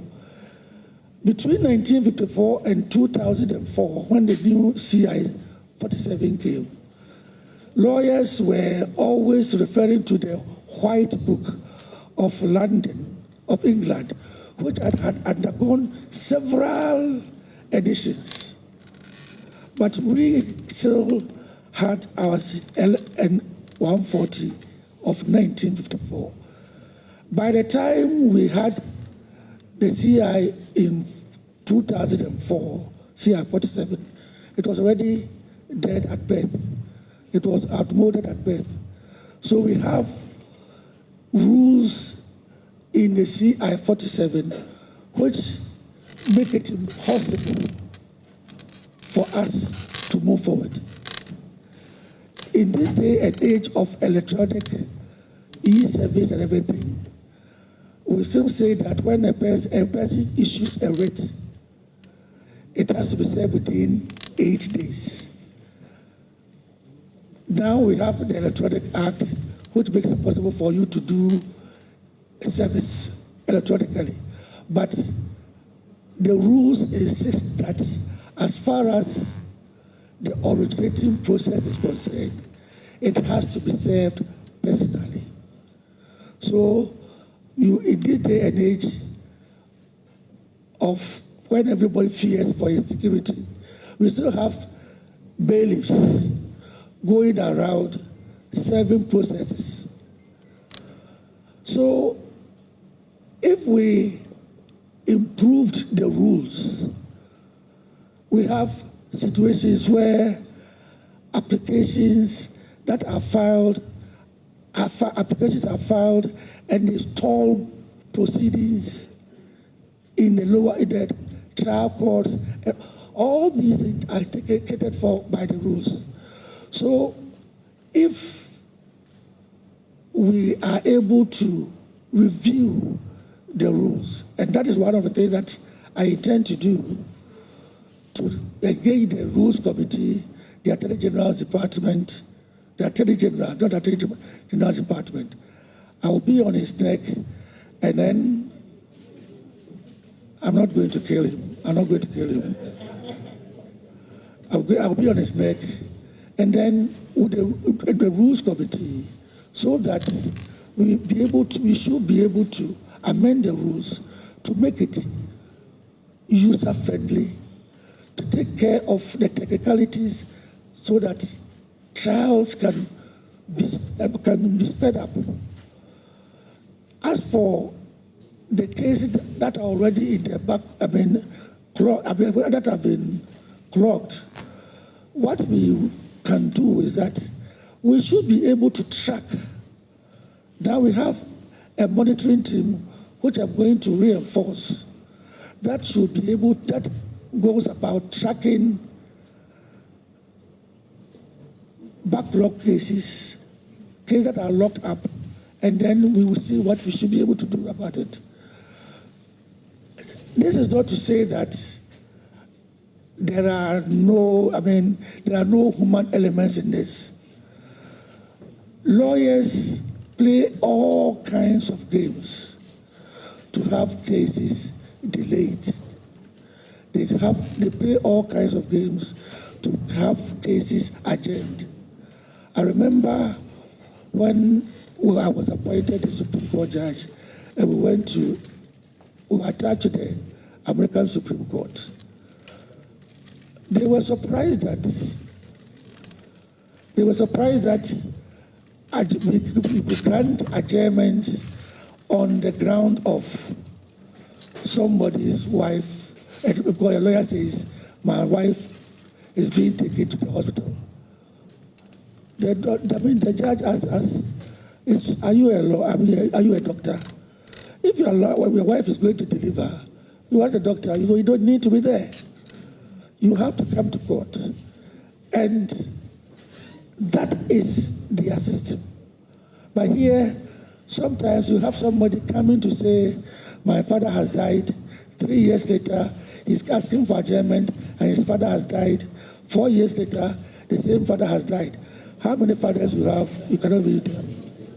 So we see there's a human element to this. But we are going to work on all these so that we can have a reduction in the backlog of cases. Thank you, Mr. Chairman. Thank you, so much. My Lord, the Acting Chief Justice and the nominee before us, we have 6 more members to ask you a question. Therefore, we will plead that the brevity rules that apply to members would apply to you, mutatis mutandis. So I will call on Honorable Haji Aladi to ask you a question. Thank you, Chairman. Chairman, let me take the opportunity to congratulate my brother on his being nominated. From your narration, you have clearly stated that you've come a long way through so many governments, presidents, vice presidents, and what have you. That is actually a basket full of a lot of experience, and your CV tells it all. However, although you are acting, you are now going to be the substantive, inshallah. My question is, as Chief Justice, you will preside over a Supreme Court with diverse personalities and differing judicial philosophies. How will you foster collegiality and prevent personal disagreements from undermining the administration of justice? Thank you. Thank you, Honorable Chair.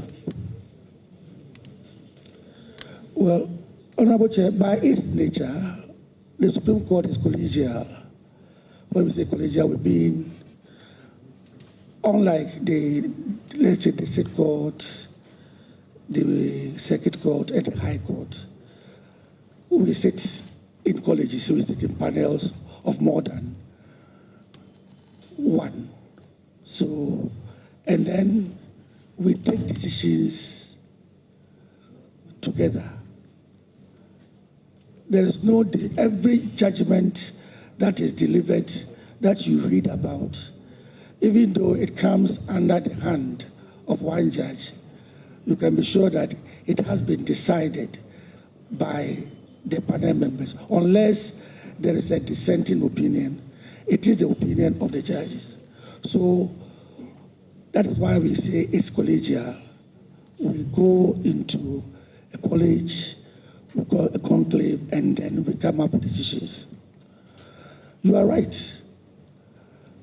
I come from Gozo. The person who is now the president of the court comes from Navrongo. We have somebody from Owa. I went to the best secondary school in Ghana, Korongutma Secondary School. Somebody went to a one of us went to a school which is no longer even in existence. Sir Dennis went to a school which at the time was a mixed school. Now it's a girls' school. Achimamai Secondary School has now become a Fiakobi Girls' Secondary School. So he doesn't even know whether he's an old student or what. So, my Lord, he's still an old student. And the school is still in existence. And then there is this man who went to school at Koforidia, the town of the flowers. You see, so you are right. We come from different backgrounds, different schools, different philosophies. Some of us, a couple of us, about 3 or 4 of us, started from 2 of us started from the magistracy. Her Ladyship, Alfred Lovell Johnson, started from grade 2. Sergeant Jamefe started from the Regional Tribunal. So both below the Circuit Court where I started. And then there were some of us who joined at the Court of Appeal, like Sir Dennis. Justice Puaman, joined at the Supreme Court. Justice Yodi Kulendi joined at the Supreme Court. We have persons who have come from the academia, like Professor Mensah. So we have different philosophies. This is the Supreme Court. And so when you have all these people with different backgrounds having to come together and then agree on something, even with all due respect, you see how lawyers agree or disagree. The little that we saw from the Honorable Deputy Speaker, Honorable Minority Leader, and Honorable Majority Leader, three very able lawyers agreeing or disagreeing on the rules, the standing orders. It shows that once we come from different backgrounds, we will have different approaches to things. It could be our strength, but it could be a weakness. As a Chief Justice, your ability to harness all these into something concrete, that is what leadership is about. That is what you should, if you are able to do this, and you should be able to discuss things formally and informally before things escalate. You should be able to do this. Even empaneling can create problems among you when somebody feels that this man is not being empaneled. I wasn't empaneled for close to 1 year, even though I was the number 2 after the Chief Justice. I wasn't empaneled. It can create problems. But as a leader, you should be able to manage all this. And then you should be able to manage all these. And even though I'm talking about collegiality and then the need to have a consensus, that should not be the final thing. You should be able to encourage parties, judges, to air their views. Dissent should be encouraged. It is always better to have a consensus on everything. But if you can't have a consensus, you should be able to, if somebody says, I'm going to write a dissenting opinion, you should be able to write a dissenting opinion. You should be able to encourage the person to write a dissenting opinion. It is a way of fostering unity amongst yourselves.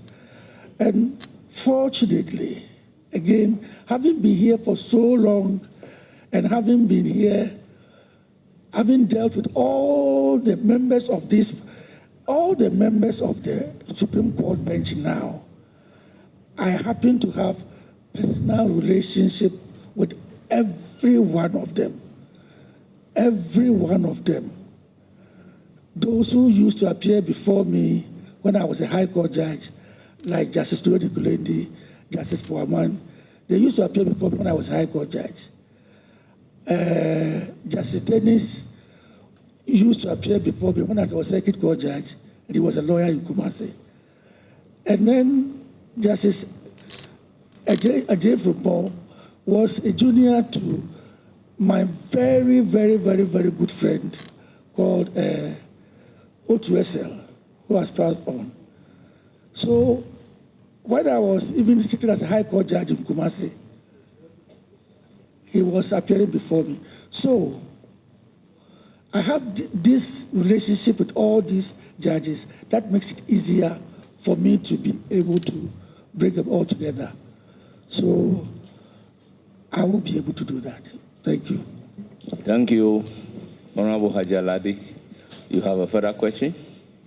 Yes, please, Mr. Chairman. Please do. Mr. Chairman, there is a very big issue that is worrying a lot of us when it comes to getting maybe people who are brought before the courts so that the judges can handle them very fast. Cases are not taken up very fast. So because of that, you find our prisons choked with a lot of people, some even just because they have stolen a bunch of banana on remand. You simply can't understand. And if you look at them, when people show you such pictures, it's horrifying. Will you consider ensuring that we have at least these community courts, the tribunals, working very seriously, and you applying the 24-hour economy as you have said earlier on, so that such people can be given community kind of punishment just to deter them, rather than pushing everybody to the prisons. Because recently, just 3 days ago,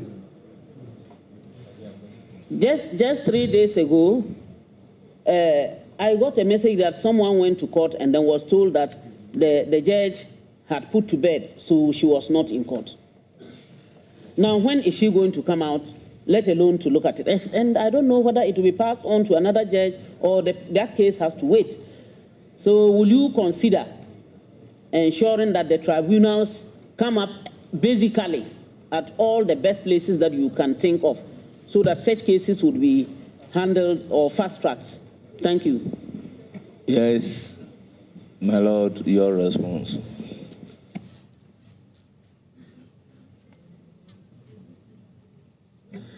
It looks like you are speaking the language of my wife. My wife has maybe engaged you to ask questions about the prison service. This is something that I know about, because as I said, I was a prison officer. And since my wife is also there, I know. For example, I am told that the inmate situation in some prisons was built, the capacity for some prisons is 851. As of today, they are 3,562. A variance of 2,711. Kumasi male prisons was built for 416 persons. As of today, they are 1,727. And this is replicated all over. The prisons are choked. The prisons are choked. Remand prisoners, I mean, it is a border. And one of the causes of the prisons getting choked is people being remanded, and sometimes indiscriminately. That is why, and then there are also some, as you said, who have committed minor offenses, who shouldn't be there, but they are there. So I think that it was particularly for these minor offenders that the Justice for All program was introduced. And for some time now, maybe because of the turbulence, this year, they have not actually even sat. It is something that I want to reignite, revamp it, so that we can have the Justice for All back on the road, so that we can get rid of some of these persons.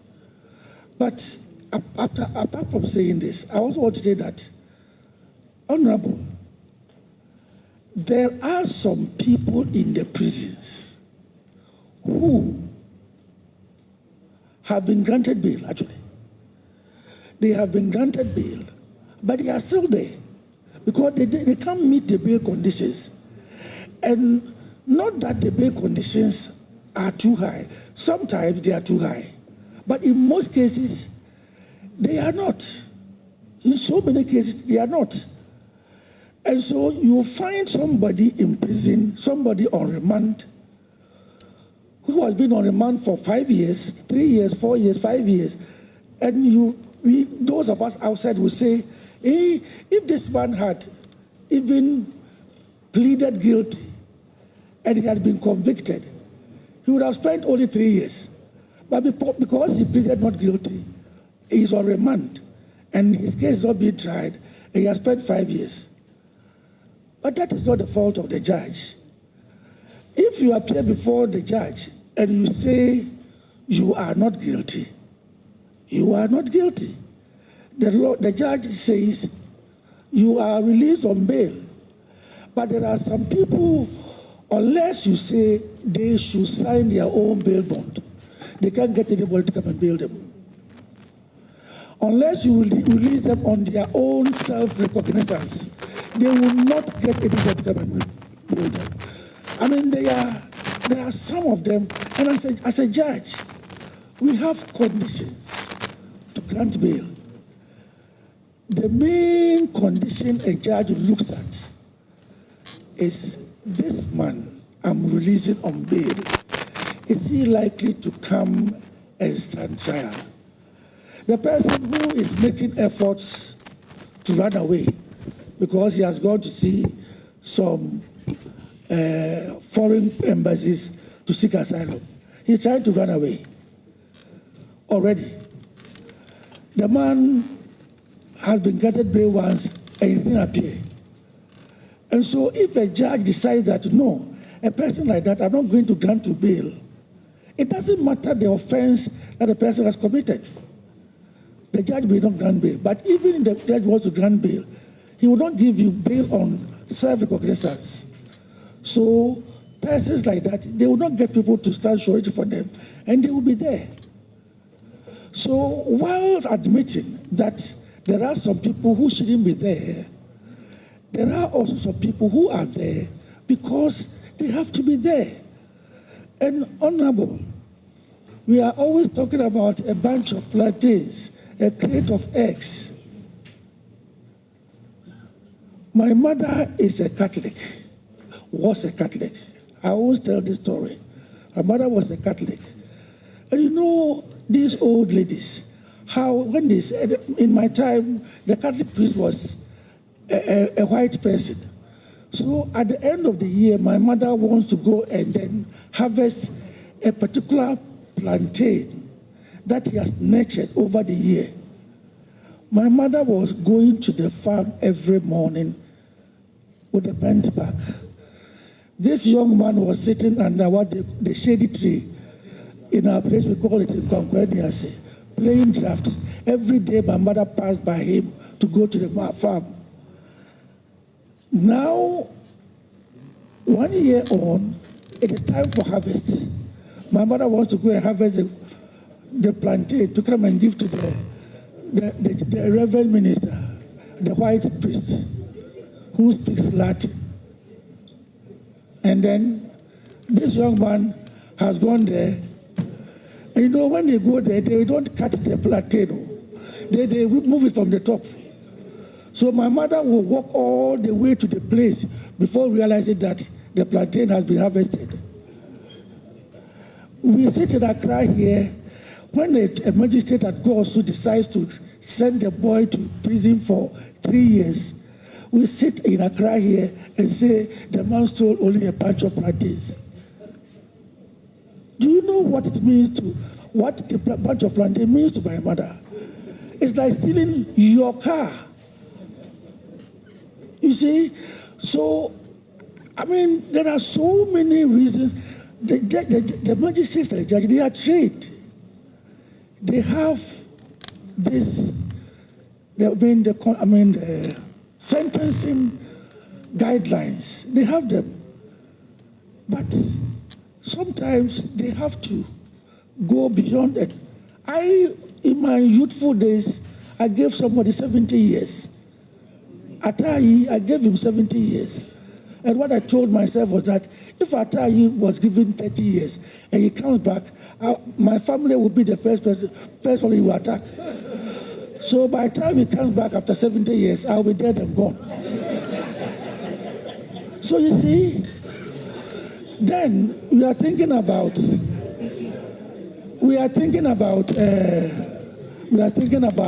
community service. Yes, there are some people who, if you give 3 years, 4 years, touch wood, if I am convicted and sentenced to 4 years in prison at Insawam, I may not eat prison food for even a day.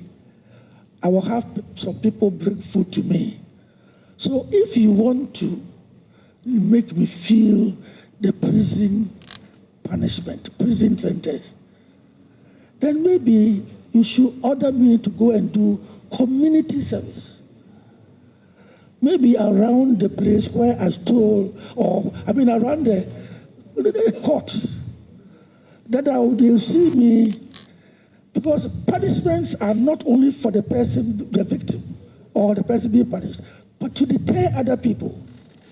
So community sentences should be introduced. But that one is in your bosom. It's a law. That one will have to be taken up by you. Another way of decongesting the prisons is through the parole system. People should be able to go out on parole for exhibiting good conduct or whatever. So if the parole system is introduced, I'm certain we can reduce the numbers in the prisons considerably.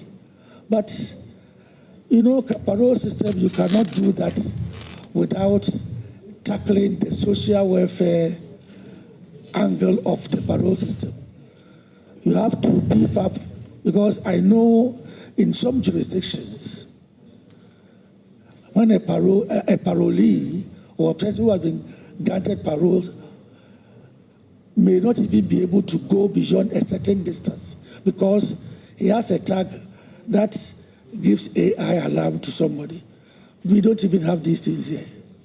So, Honorable, we are at it. We will play our part by reducing our pension for imprisoning people. We will curb that pension of giving long sentences. I'll talk to my people, because any long sentence person you said to my wife, I get a knock. You allow these people to come here, and they are disturbing me. So, Honorable, that is what we are going to do. Thank you. Thank you very much. Honorable Ladi, do you have a supplementary question, or you want to ask your last question? Thank you, Chairman. I want to ask my last question. Thank you very much. Proceed to ask your last question. Mr. Nominee, during your presentation, you mentioned places where we can find courts of appeal.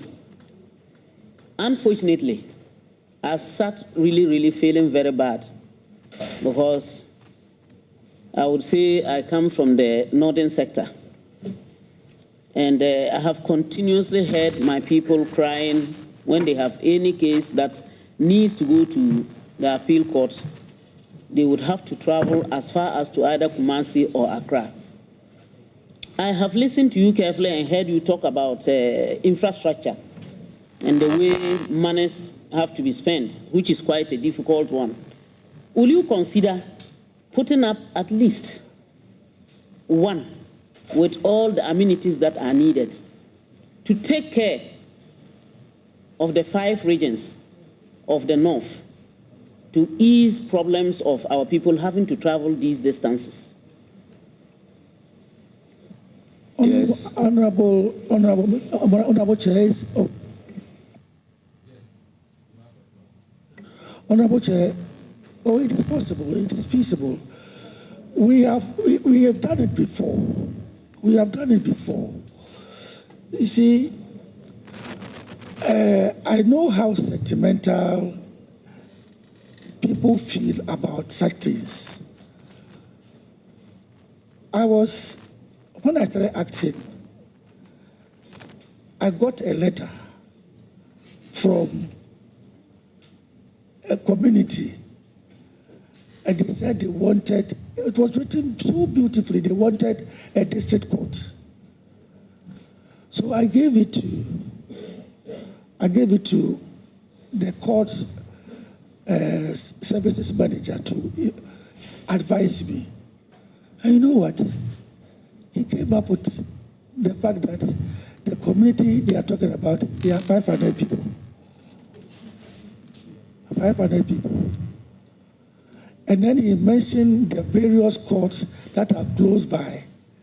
And we found that almost all those courts have cases no more than 10 a day.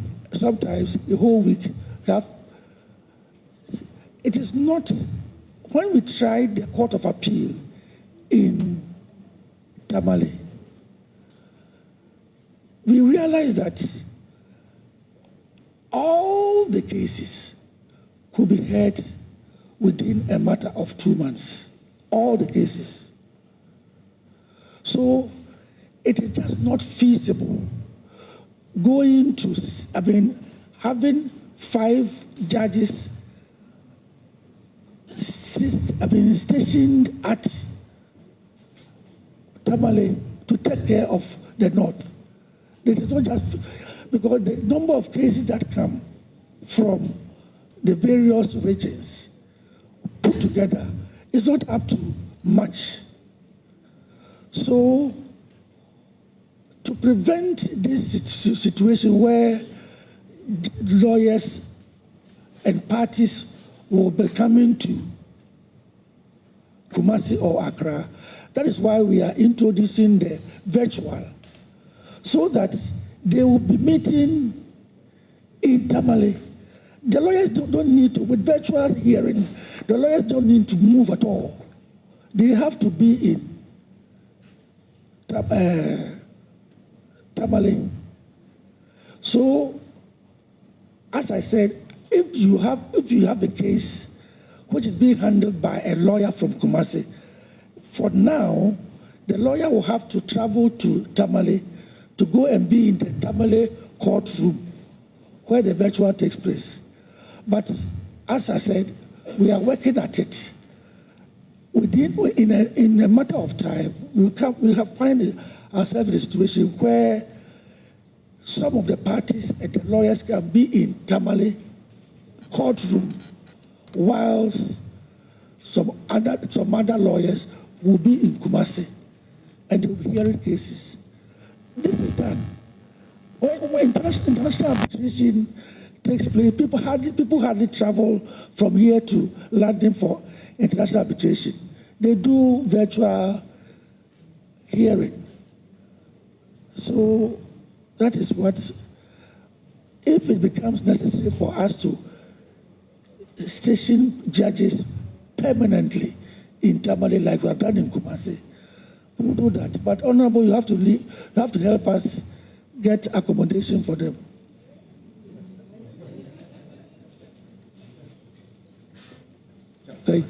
Thank you, Honorable Ade. You have exhausted your 3 questions.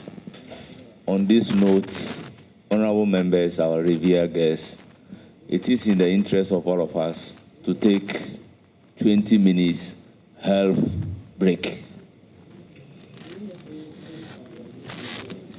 Well, Hajia, you have the floor for 1 second.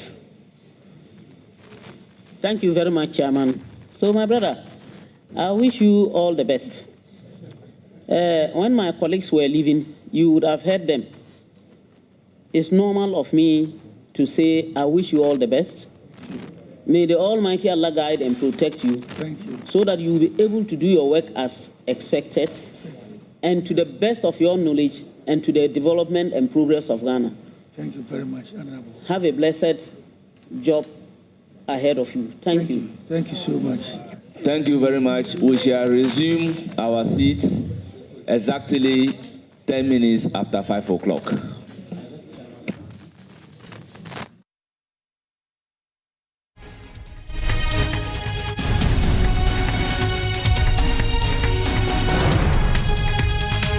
Thanks for staying with us here on the Joy News channel. Well, this afternoon, all eyes are on Parliament's Appointment Committee.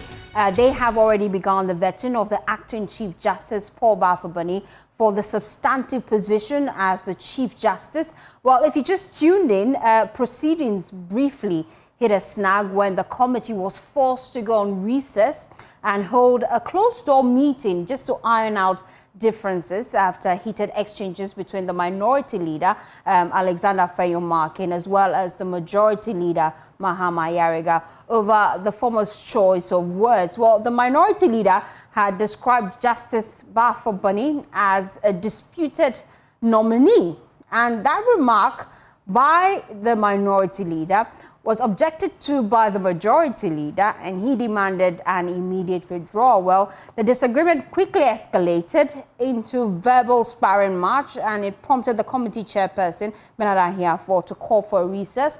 The MPs returned to their seats, and the minority leader continued his speech, but just to tell us that the minority will not be part of the process. In fact, they tell us that they will not examine the acting Chief Justice, and they stated categorically, really, that they have rejected the nomination of Paul Baffoe-Bonnie. They also stated that they wanted the records of Parliament to show that the report of the Appointments Committee is just a majority report. They then staged a walkout. They held a news conference. We'll tell you all about that news conference, some of the concerns they have raised. We also know that the vetting process resumed. Only the majority side of Parliament was cross-examining the acting Chief Justice, who is being nominated for the substantive position. Well, the acting CJ was asked quite a number of questions. First, started by giving a brief background of himself, his career, his journey so far. Well, he described himself as an honest man, a man of integrity and fairness. He affirms that he has what it takes, really, to lead the judiciary. And right now, we know that the House has gone on a 20-minute break. We'll be taking you back there once it commences. We'll also be touching base with my colleague James Aveji, who's on the grounds for us, and also engaging the minority as to why exactly they decided to stage a walkout. Now, if you have been monitoring the Joy News channel, the minority leader, a couple of days back, was on PM Express with Evans Mensah. He assured that the minority will not walk out from the process. They'll be part of the process. What changed? Those are questions we'll be putting to the minority here on the Joy News channel. My name is Faustina Safo. Please stay with us.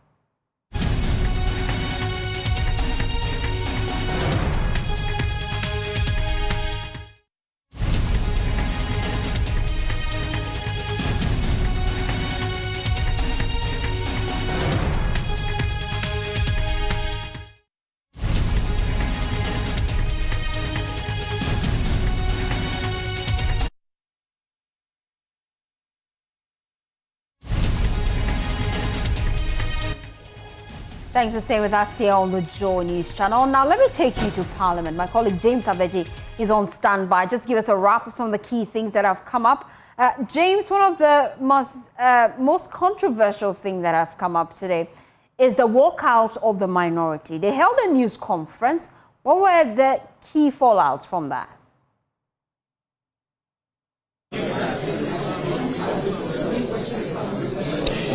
Firstly, I would appreciate you come again.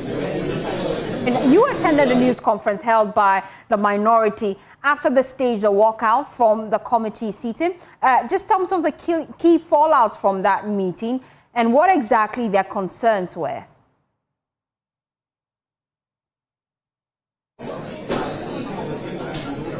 Well, that minority press conference happened just after they walked out of the committee room, held the presser on the lobby of the vetting committee, and their main concern, it was actually addressed by Honorable Kwame Anyumedu Entry, who attributed their walkout to the majority's consistent interjection into the minority leader's opinion remark. They say that the majority, according to them, were not prepared to allow cool heads to prevail for the process to continue or transit in the peaceful manner it's supposed to. And so that is what has forced them to step out or walk out of the proceedings. There was question about whether or not this was something that was up their sleeves, which they had planned to do even before the start of the vetting process. He rejected that assertion and indicated that they were ready to fire questions on all cylinders until the incident happened. And so they are blaming the majority for their walkout. They stated that this is not the end of the process. They will continue to register their displeasure and reservations about this whole vetting of Justice Paul Baffoe-Bonnie, even when the majority takes a decision on the matter. But as far as the vetting committee record is concerned, they need to indicate that they reject the process and that they don't want anything to do with it.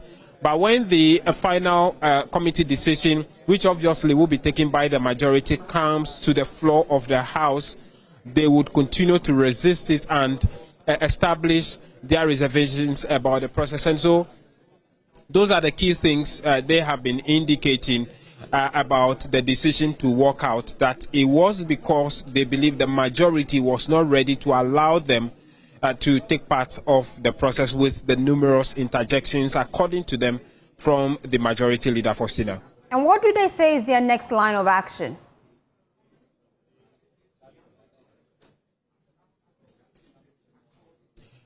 They will keep that close to their chest. They said they will take a decision on that.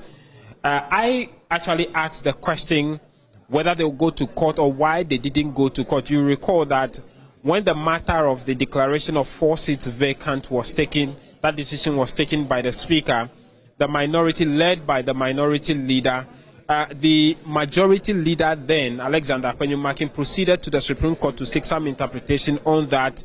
Based on that, he moved that the House should suspend its proceedings until the Supreme Court take a decision on that. And so at least they attempted to seek redress in court. And so I asked to seek clarification why they didn't take such step to proceed to court on this matter, despite the Justice Tokonu herself and is in court to challenge this. They said that is not the issue of interest for them. As far as they are concerned, it is the parliamentary procedures they want to exhaust first before they take a decision on that. And so, as to what they will do next, they will not disclose, but we are waiting on what next they will be doing, whether they will proceed to court or it will just be a matter of challenging this on the floor of Parliament when they sit next tomorrow or Wednesday. Faustina. Let's go into the vetting proper, which is something we've been looking forward to all morning. Finally, the process commenced. What were some of the key things that the acting Chief Justice said about how he plans to, go about his job if given the nod to steer the affairs of the judiciary?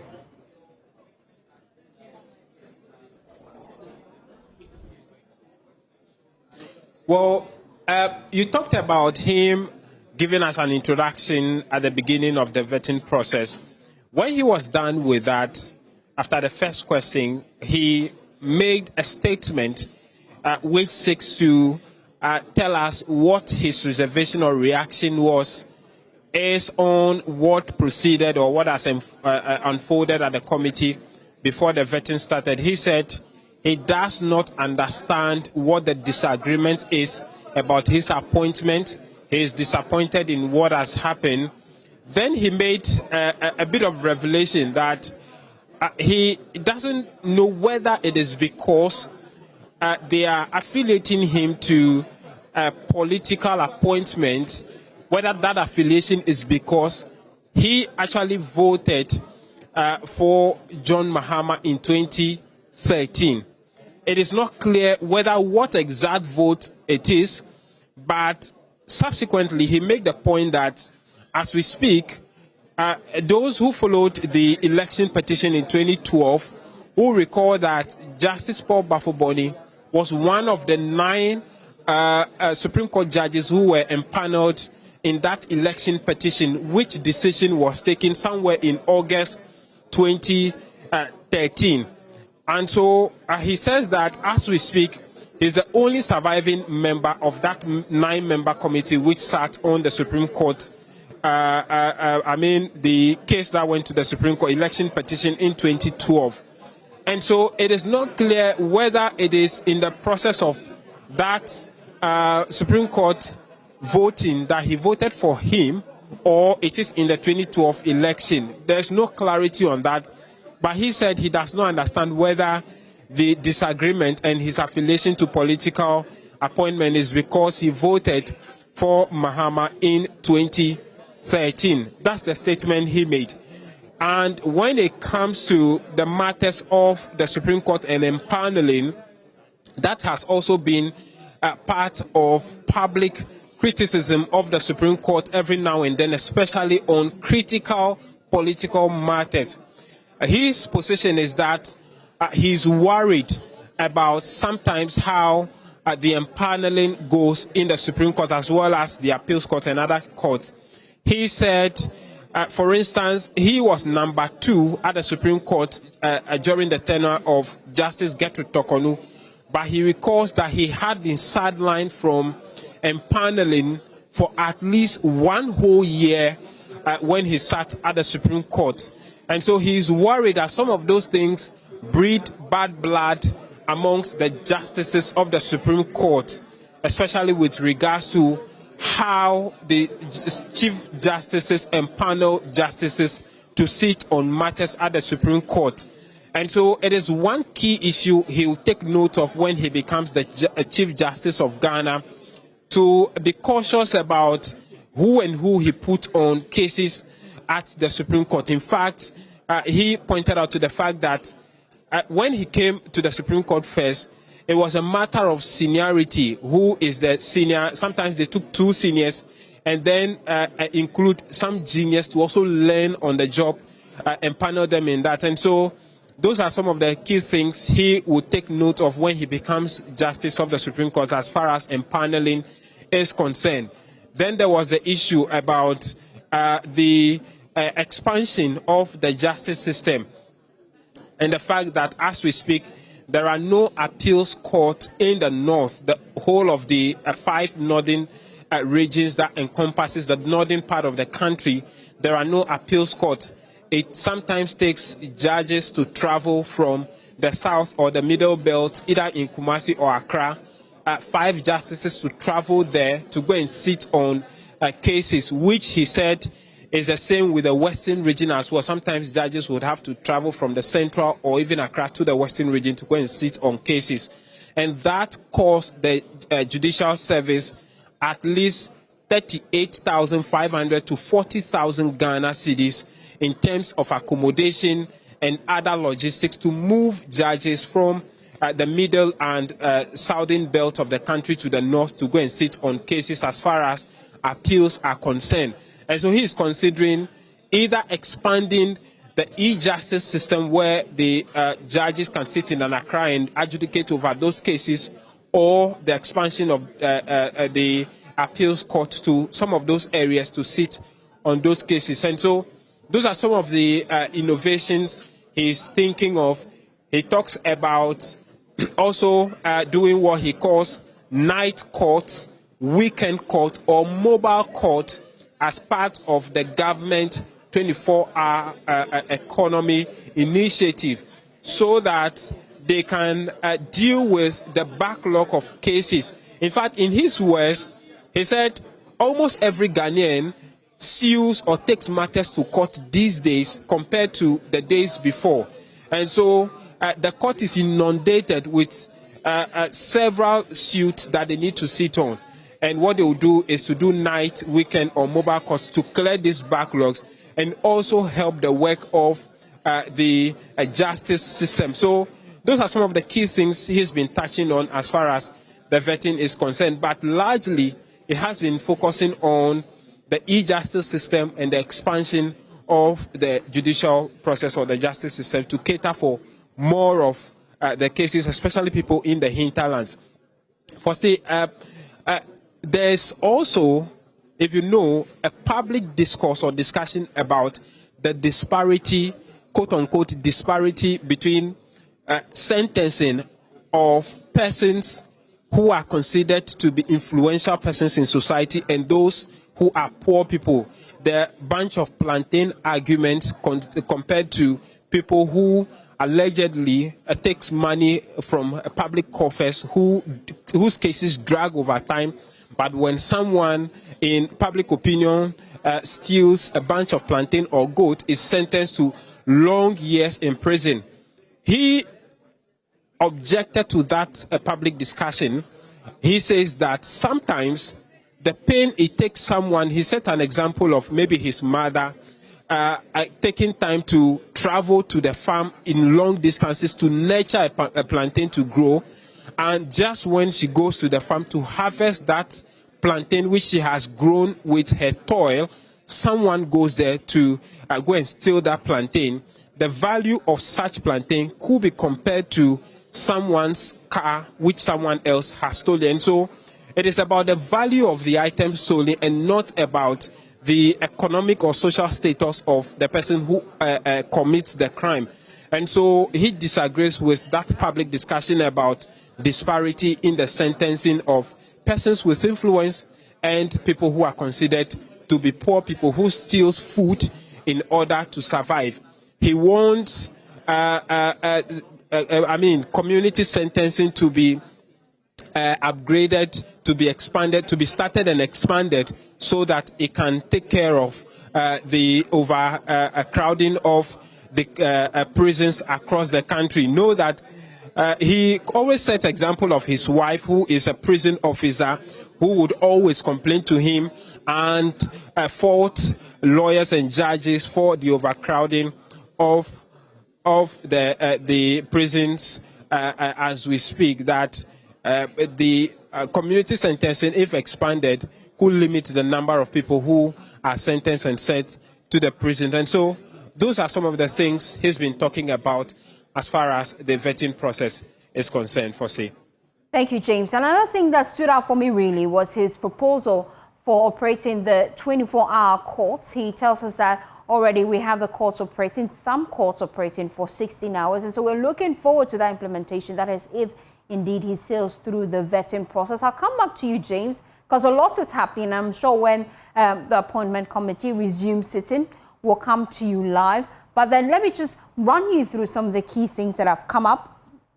If you just tuned in, the vetting process is currently ongoing, but we know that the chairperson of the appointments committee, he called for a 20 minutes break. They would resume shortly, and I will take you there. But for a woman watching the whole process, I was quite stunned at Paul Baffoe-Bonnie's admiration for his wife, just stepping down from prison service just for his wife to take up that role. It's quite encouraging, and we're looking forward to how other questions will come up. Unfortunately, the minority is not part of the process. They've served notice that they will not be part of this process. They already are disputing his nomination. They still call the former Chief Justice, Gertrude Araba Tokonu, as Chief Justice because they're concerned about the case in court. They are of the opinion, really, that the case should have been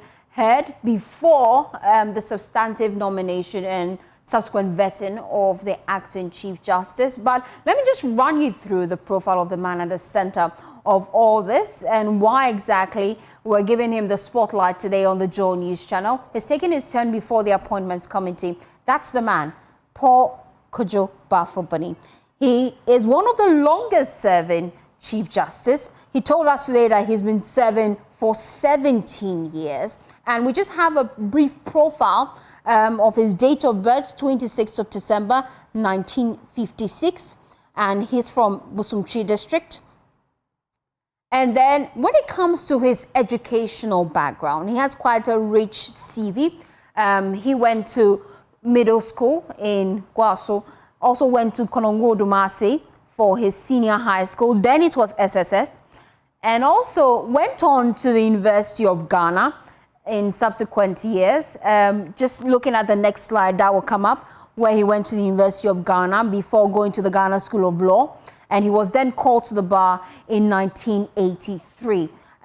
Quite interesting at that time. I'm sure some of you were not born, but he was one of the individuals that, just like he told us today, played a pivotal role in the whole judicial legal system. If you follow the controversial Atai case, he was the man that presided over that case. Now, he served as a circuit court judge in Kumasi. He was also appointed a high court judge at Nkwanta as well.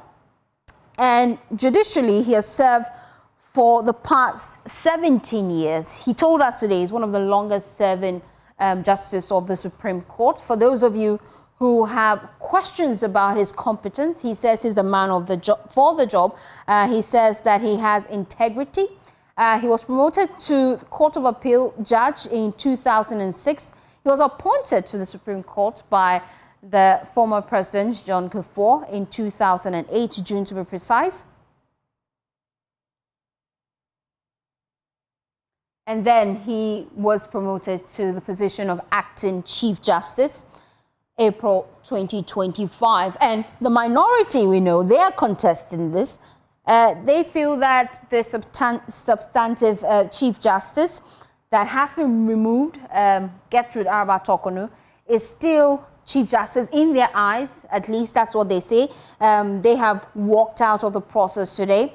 They wanted the records to show and indicate that indeed the minority is not part of the whole process.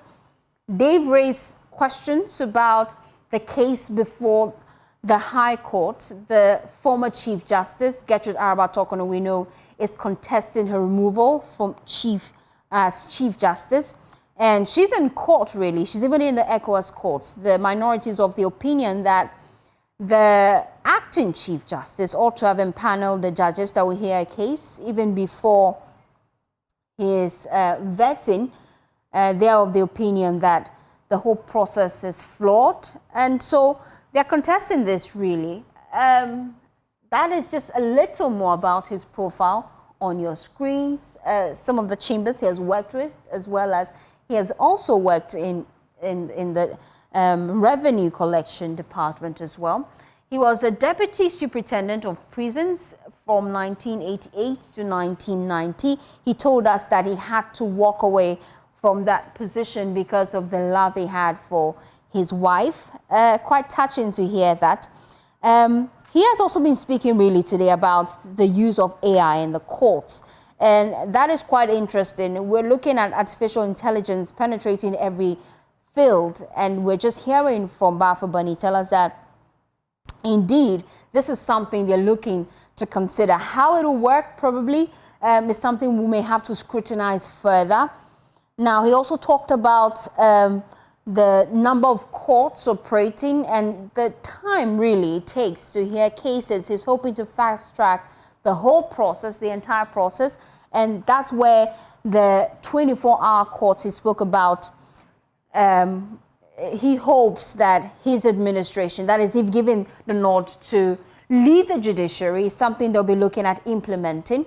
He also spoke about the legal aid system, really, and how there's a need to properly resource them to take up some of these legal cases. But I am told that the appointment committee, they are back to commence sitting. Let me take you there live. Of the judicial service has gone down.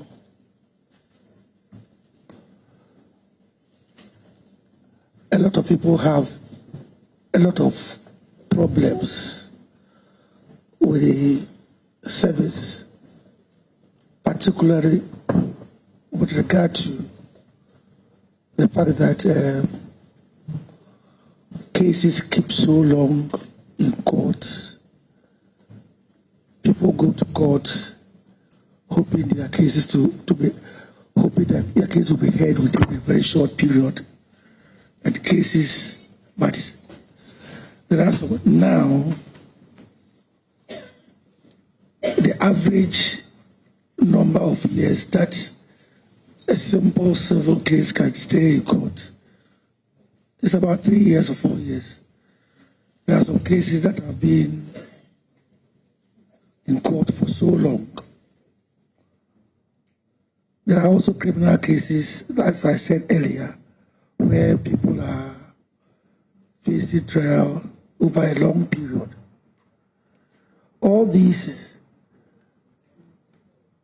affects people's confidence and trust in the service. But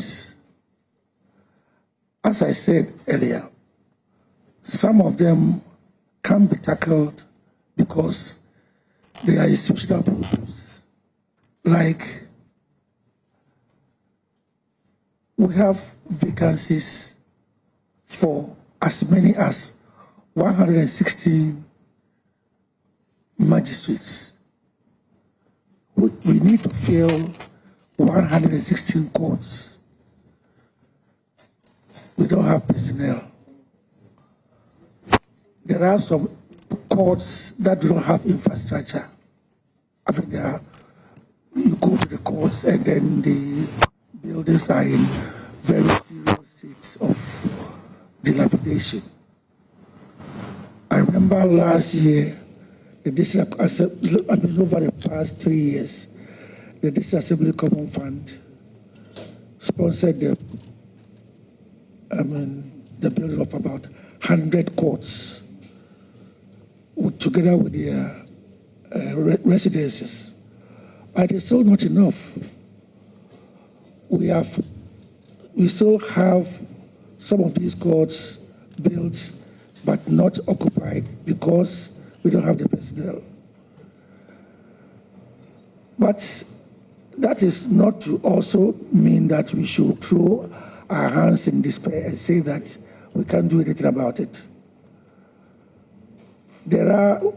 Admittedly, there are some cases that do not move fast as a result of, as I said earlier, the technicalities associated with our rules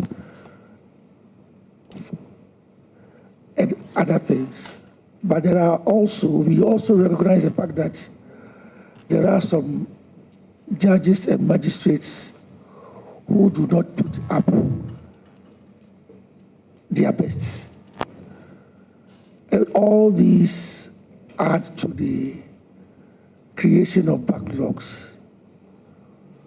And I also mentioned earlier that people are now too eager to go to court. And so we want to, as we want to build courts to take care of the more cases that are coming up, that we also want to encourage ADR. I was at the ADR week in Koforidua, and the reports that they gave us that of about 600 cases that came, about 470 or about 480 they were able to solve them through ADR. And so we realized that but it is still not, people still do not know so much about the ADR. So if people are sensitized enough about ADR, they will embrace it and then leave the courts for more serious matters.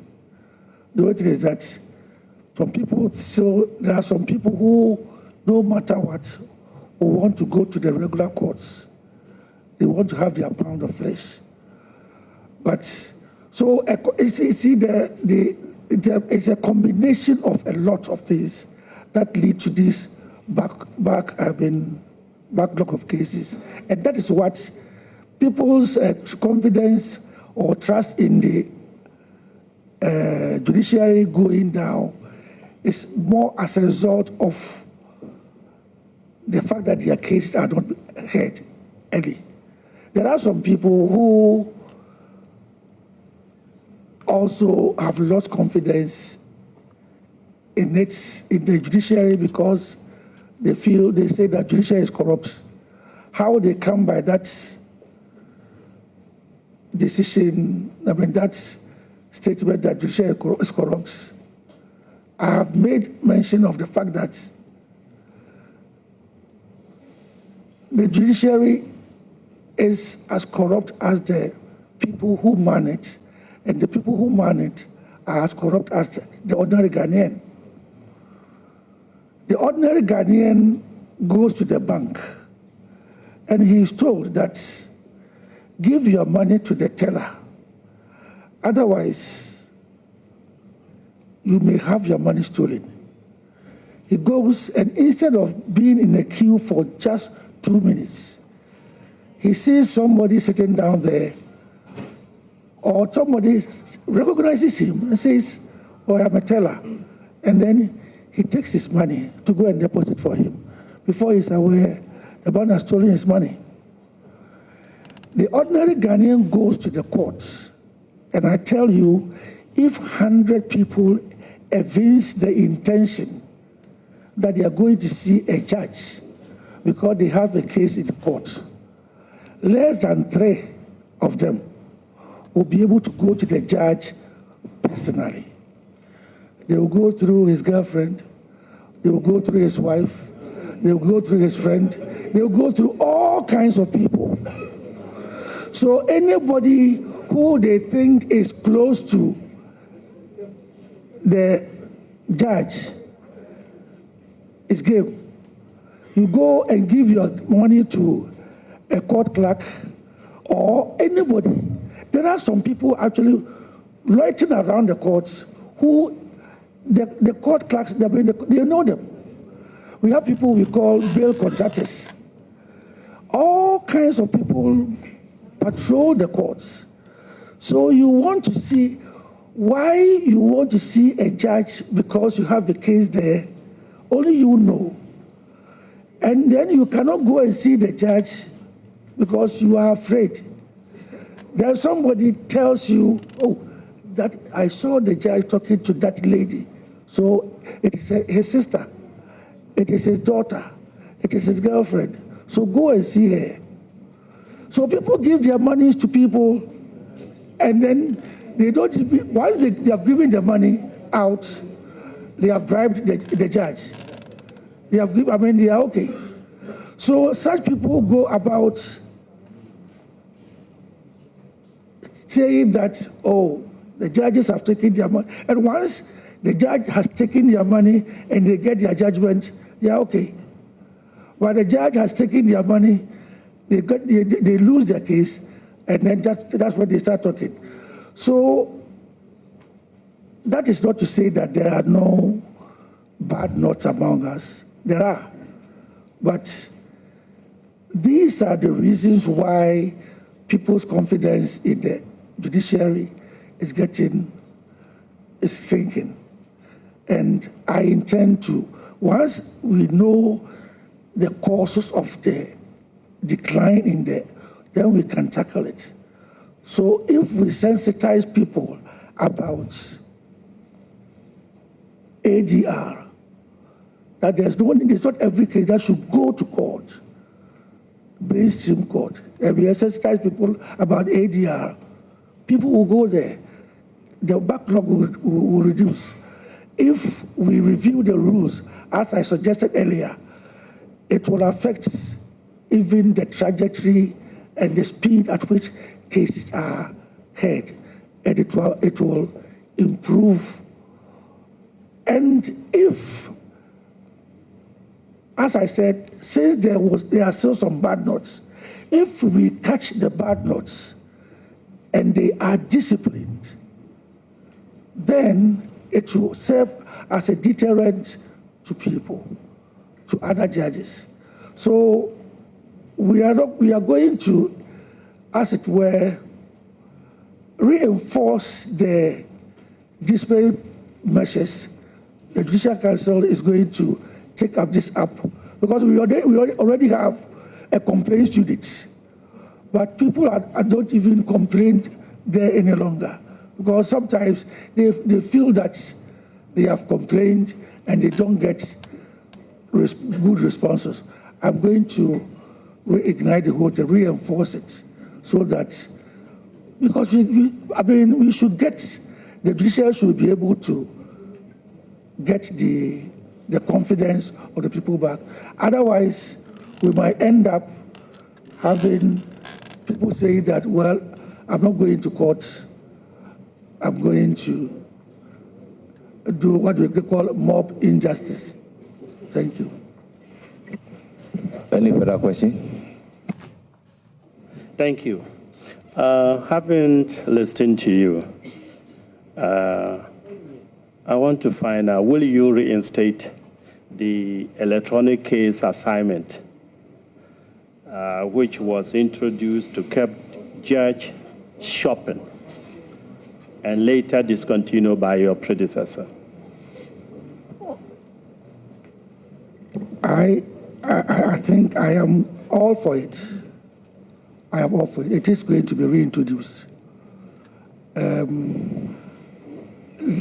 think in about 2 or 3 years, for about 2 or 3 years now, we have a situation where applications that are, even applications that are filed do not have return dates.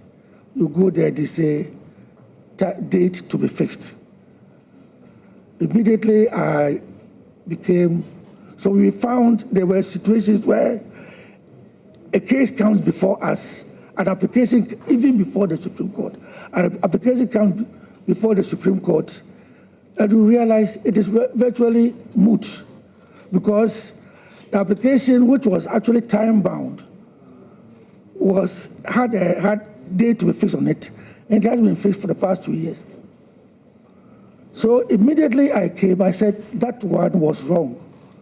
So every case that is filed, every application that is filed should be brought to my attention so that we fix, because most applications are time-bound. And so I did that for some time.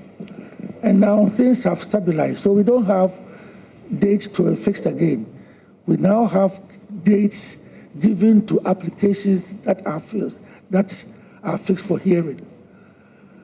So with substantive cases, we are going to reintroduce it used to be there until the machines broke down, the system went off, and then it was allowed to fall into abeyance. Now we have actually started doing the electronic. Thank you very much, Honorable Umar. Do you want to ask your last question? Yes, please do. Thank you, Chairman. My Lord, there are persistent concerns out there that the current process of appointing judges and chief justices give excessive influence to the executives. What reforms, if any, would you recommend to make the appointment process more transparent? Thank you, Madam Chair. I think I'm the wrongest person to ask this question because, as I said, I have had my elevations across political divides. But I think the current system, for us, it follows the Constitution. If the Constitution is going to be amended to give us a different mode of appointment, then that's it. But the current system with Superior Court judges up to Court of Appeal, they are appointed by the Judicial Council, by the President, in consultation with the Council of State on the advice of the Judicial Council. And the Judicial Council is made up of persons, apart from 4 nominees of the presidency. We have the JUSAG represented, we have the lower bench represented, we have a High Court representative, Court of Appeal representative, a Supreme Court representative. We have institutional representatives like representation from, let's say, the police, the army. These are all members who come from different backgrounds, and they have contributions to make. And they advise the nomination or the nomination appointment of members of the court up to the Court of Appeal. So, and when it comes to even selection of nominees for the president to appoint, we have persons who are mentioned by the Attorney General, who is a government person. But then we have the Chief Justice also bringing nominees. And then we have the Ghana Bar Association also bringing nominees. So what happens is that there is a list produced by these 3 groups. The Chief Justice normally bases his or her nominations on seniority at the bench, performance, and other things. Maybe if a person has disparate proceedings against him, that's a different matter. Then the Attorney General also nominates, and then the Bar Association have the chance to nominate persons from the bar and also from the bench. The idea is that the bench, our performance is also always reviewed by the lawyers, by the bar. So we have a situation where when these 3 lists are produced, you find a particular, let's say we want an appointment to the High Court. You will find a particular circuit court judge whose name appears in the list of the Chief Justice, in the list of the bar, and in the list of the Attorney General, because the bar is the beneficiary of the efforts of the judges. So the judges make recommendations. In the same way, when lawyers appear before us, we know those who are good and those who are bad. And we also know those who have the temperament and the demeanor and everything that can make them judges. It's not every good lawyer who can be a judge. So sometimes we on our own. I have mentored so many lawyers, and I'll tell you, I can tell you that you'll be a good material, so apply to join the bench. So even though the Chief Justice normally nominates from the people from the bench, the Chief Justice could also nominate somebody from the bar.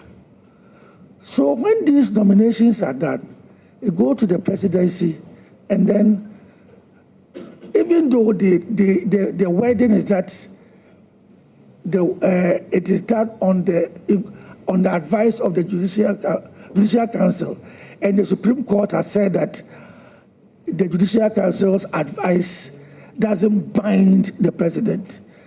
Nevertheless, I have been a member of the Judicial Council, and currently I am its chair, acting chair.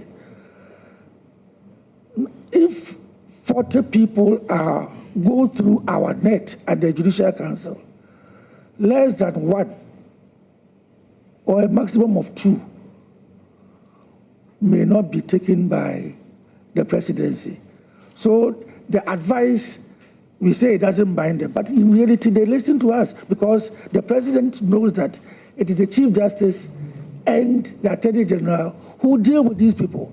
So if they make this advice, And so, with this kind of nomination from these three people, how people can talk about political, I can't really understand. With the Chief Justice, over the years, this is how it has been done. It is I think, well, I know in Kenya, things are done differently. The Judicial Council or Judicial Commission is very empowered. But whatever it is, the president has a say. And at least that is what our constitution says. If Ghanaians believe that the constitution should be changed to give power to other persons, other bodies to nominate the Chief Justice or the President, Supreme Court judges, then they can lobby the Parliament for honorable members to have a look at it. Thank you. Honorable members, on this note, we will then proceed to take questions from members of the subject matter committee in line with Order 217. Honorable members, subject matter committee members can ask 3 questions, but they are only entitled to 2 supplementary, if any. So, Honorable Bede Asidin, you have the floor. The name is Bede Asidin. Thank you very much, Mr. Chair. I was going to correct it because you are putting the wrong name to go into the Hansard, and I object to that. Anyway, thank you very much for the opportunity. My Lord, congratulations for this nomination. And I think that you deserve this nomination. You have served this country for such a long time, and I believe that what is happening today is the icing of the cake. And thank you very much. We will proceed to ensure that you enjoy this cake. Let me also use the opportunity to thank you for the guidance that you provided me whilst I was in practice. I appeared before you a couple of times, and I think that I was impressed with the way and manner you guided me throughout. I didn't stay there for long and came out to my political field. But I appreciate what I got. Thank you very much, my Lord. My Lord, I have a few questions, and I will send you back to the issue of the appointment of judges to the bench. And as you have already stated, this has been provided for under Article 44 of the Constitution. And that provision gives the President the power to nominate and appoint justices of the High Court, Court of Appeal, Supreme Court. Yes, there are certain processes that go through, but ultimately, it is the President that we see. That's what the Constitution has provided for. He does the nomination and he does the appointment. It's part of all that. We have tried to explain that even though... Honorable, you are violating our rules. Please ask question. I'm asking the question. I'm laying the my mic is... My Lord, I want to find out from you, do you agree with the current arrangement in terms of the appointment of judges to the High Court, Court of Appeal, the Supreme Court, the current arrangement as provided under the Constitution? Or do you think that we can have some other arrangement? And if we can have some other arrangement, what type of arrangement should it be? Thank you, my Lord. I do. You asked me whether I think the current arrangement is okay or it should be adjusted. I think that the current arrangement in football, we say if it isn't broken, you fix it only when it's broken. The current arrangement has served us well from 1992 till now. It's not broken.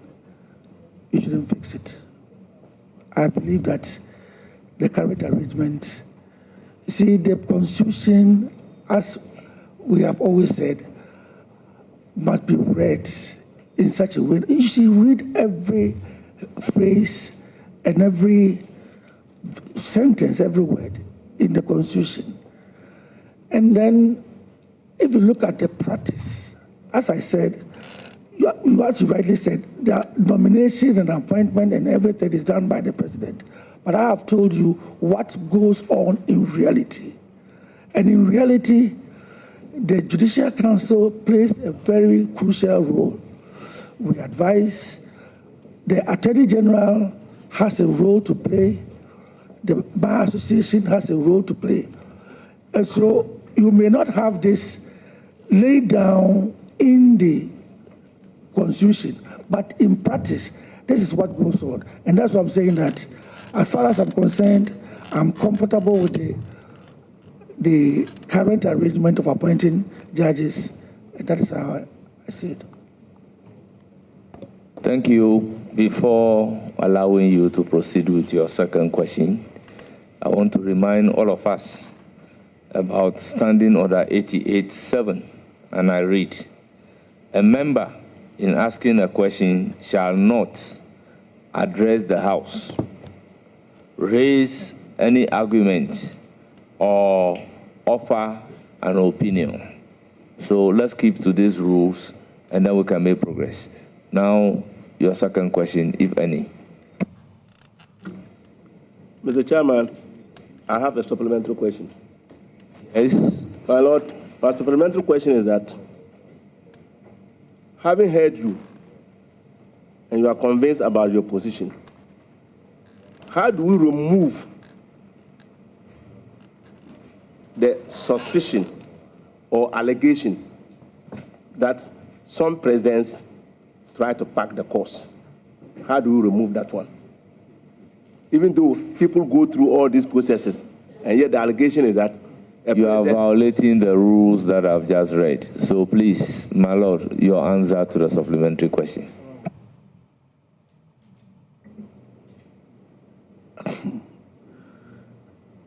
People suspect that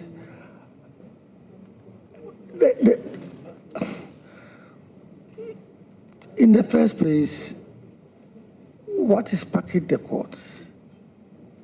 Are we talking about the number of persons appointed to the court or what? Yes.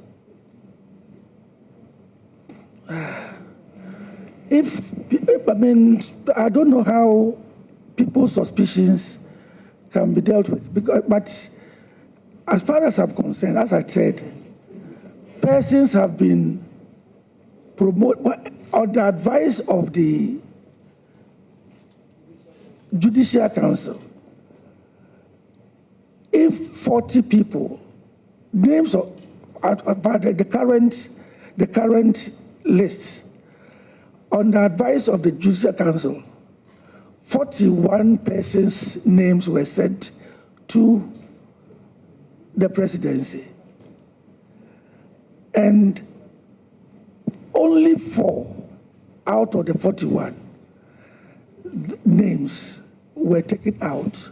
And even only on the grounds that they had not finished with the background check, as at the time they were because I was sitting on the I was pleading with the president that we needed to have these people sworn in so that the legal year could begin with the courts full. But the president, they had not finished with the national security clearance for all of them. In the long run, out of 41, recommended by the Judicial Council, made up of members of the bar, members of the judiciary, members of the Attorney General's representative. These 37 out of the 41 names were sent to the presidency, and only 4 were not taken. If anybody sits outside and says that the president has packed the court, how will I be able to convince such a person that it's not the president actually who put the 37 people there? We did. We only took our advice. So it is not as if people's suspicions are going about that. You cannot go about trying to assuage people. You can't do that. People will still have their suspicions. One of the questions that I got was, people are saying I got my nomination as a result of 2013. I have explained my way. If people still have that feeling, can I do anything about it?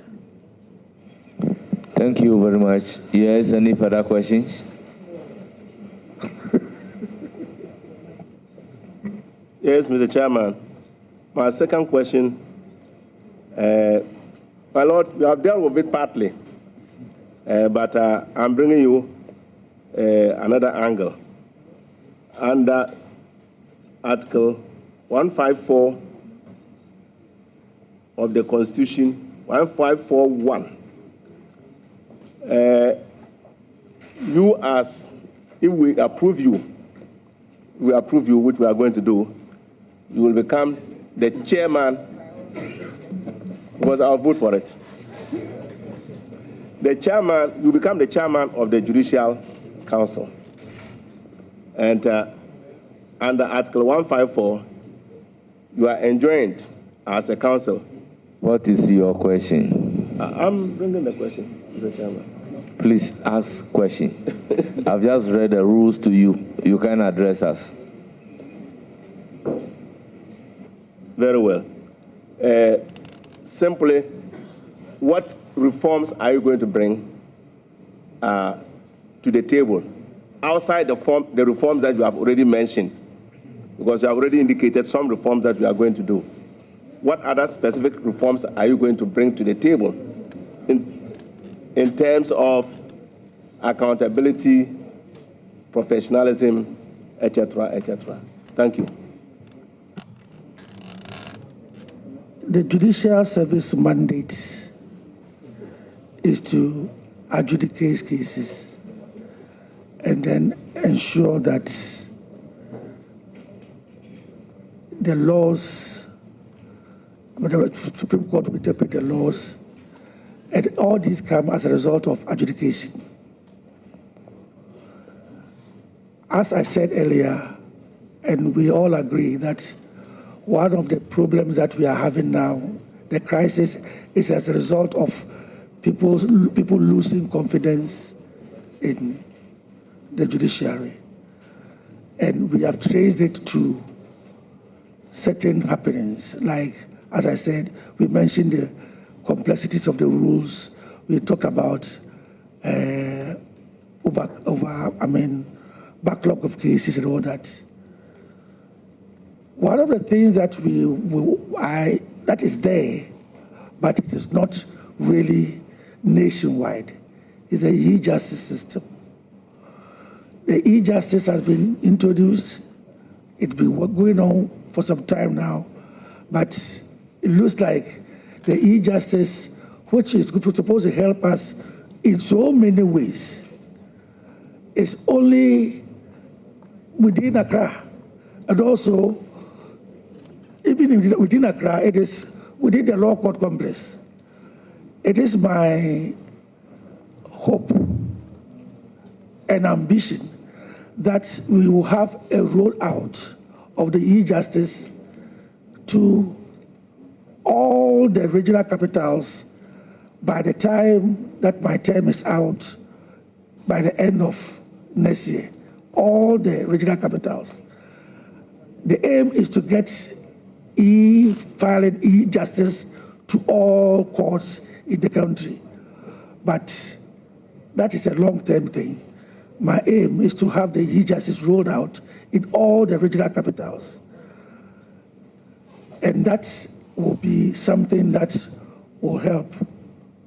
And then we always talk about justice in terms of cases that come to the court. We don't talk about justice in relation to even the workers. It is very, very, very important to recognize that apart from the judges, the judicial system is not made up of only superior court judges. Superior court judges, by virtue of Article 71, have their salaries decided by the presidency through the committee and then Parliament. Whilst the lower bench have their salaries tied to normal civil servants. And worst of all, the judicial, who actually form the bulk of the judicial service. As a matter of fact, if you look at our numbers, the judiciary made up from magistrates to the Chief Justice, we are just about 511. Only 511. Out of that number, those who form the higher echelons, who enjoy Article 70, Article 71, are the High Court of Appeal and the Supreme Court, we are not no more than 230 or something like that. So if you talk about our salaries in terms of Article 71, you are talking about only a fraction of members of the judicial service. So we also have to think about reforms that should affect the lower bench in terms of salary, in terms of working conditions. Because whilst we struggle, whilst we strive to get accommodation for judges of the Court of Appeal and the Supreme Court, even some of the High Court judges, even in some regional capitals, they don't have accommodation. As for the magistrates and the circuit courts, the least said about them, the better. Because you go to some places and they are renting the most beautiful house. And before you are aware, that most beautiful house belongs to a perennial litigant, perpetual litigant. Somebody is almost always in your court. So you find it impossible to even work. You understand? So we should also be thinking about, whilst we are thinking about clearing the backlog, doing that, we should be thinking also about the staff. And that is what I mean to do. I want to have a proper discussion of the terms and conditions of the terms of engagement of the lower bench and the staff. That is something that I will make my personal project. Thank you very much. Yes. Any more questions? Chairman, that will be all for now. Thank you very much. Well, thank you. You said that will be all for now. I believe you won't have the opportunity to ask questions again. We are now moving to the leadership. And I'll plead with the leadership that the 3 questions rule would apply to us as well. So, Honorable Majority Leader Mama Yariga, you have the floor.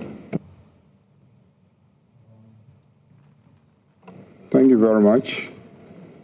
Let me also congratulate the nominee, Acting Chief Justice, for his nomination to occupy the position substantively. I'm sure you sat through and you listened to the engagements between myself and the minority side. I had no intention of preventing anyone from freely expressing themselves.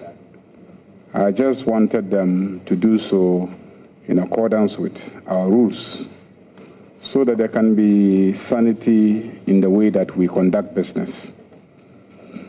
I think the gravamen of their case, which I would have preferred that they sat here and asked you, because I know you are very capable of providing them with a response, is that they question whether it is proper for you to be taken through the vetting process, because there are a number of suits pending challenging the removal of the previous Chief Justice.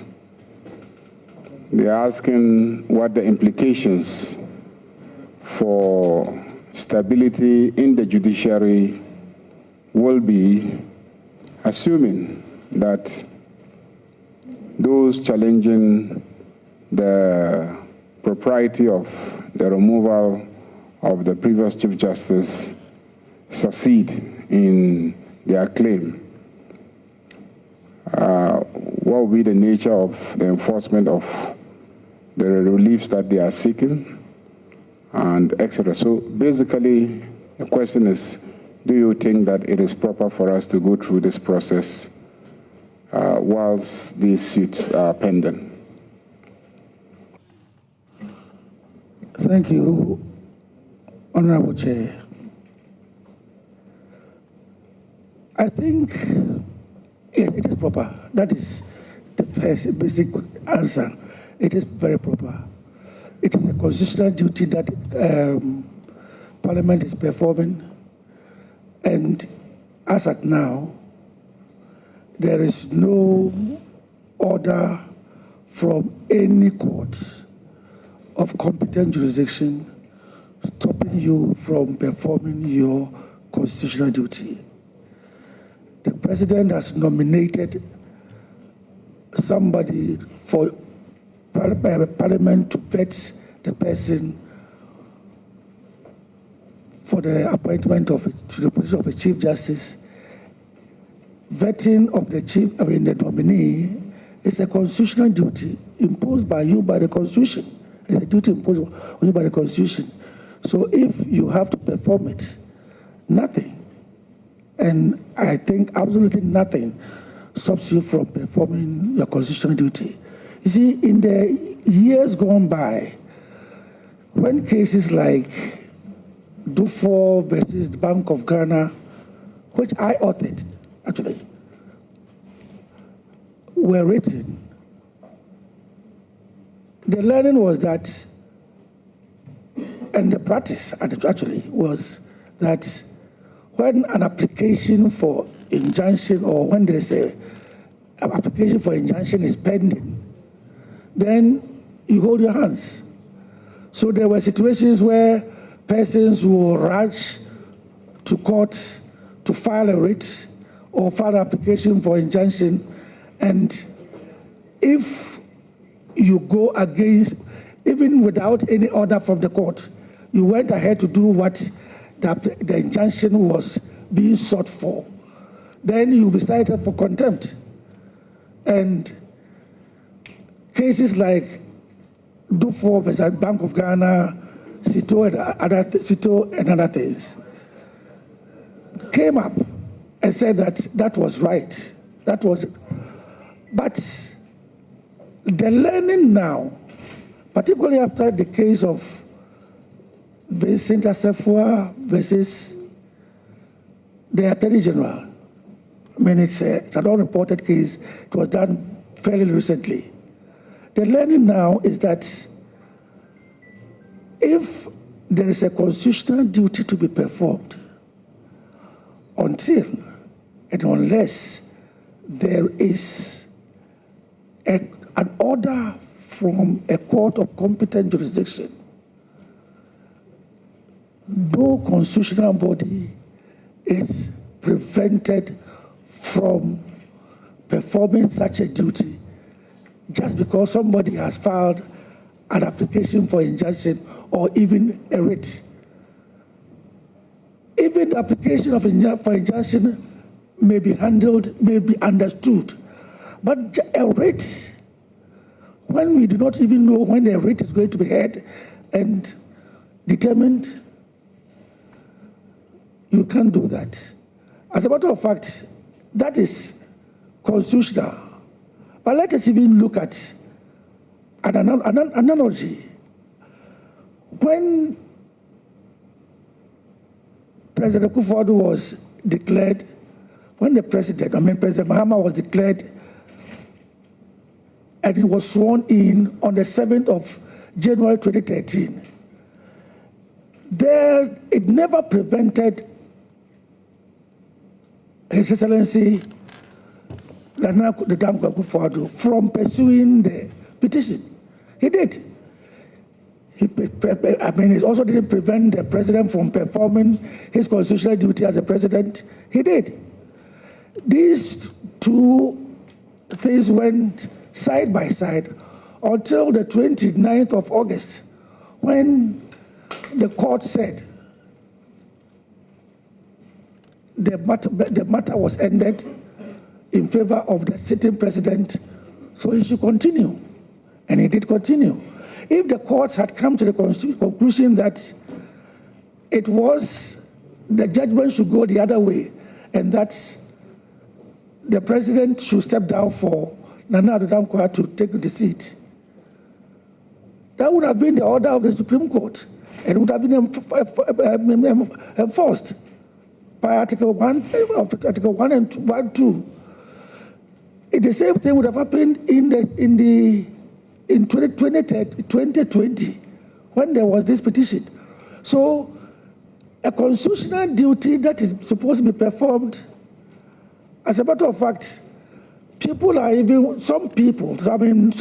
are even of the view that even the Supreme Court cannot even come to the Parliament and then make an order to stop a constitutional duty to be performed.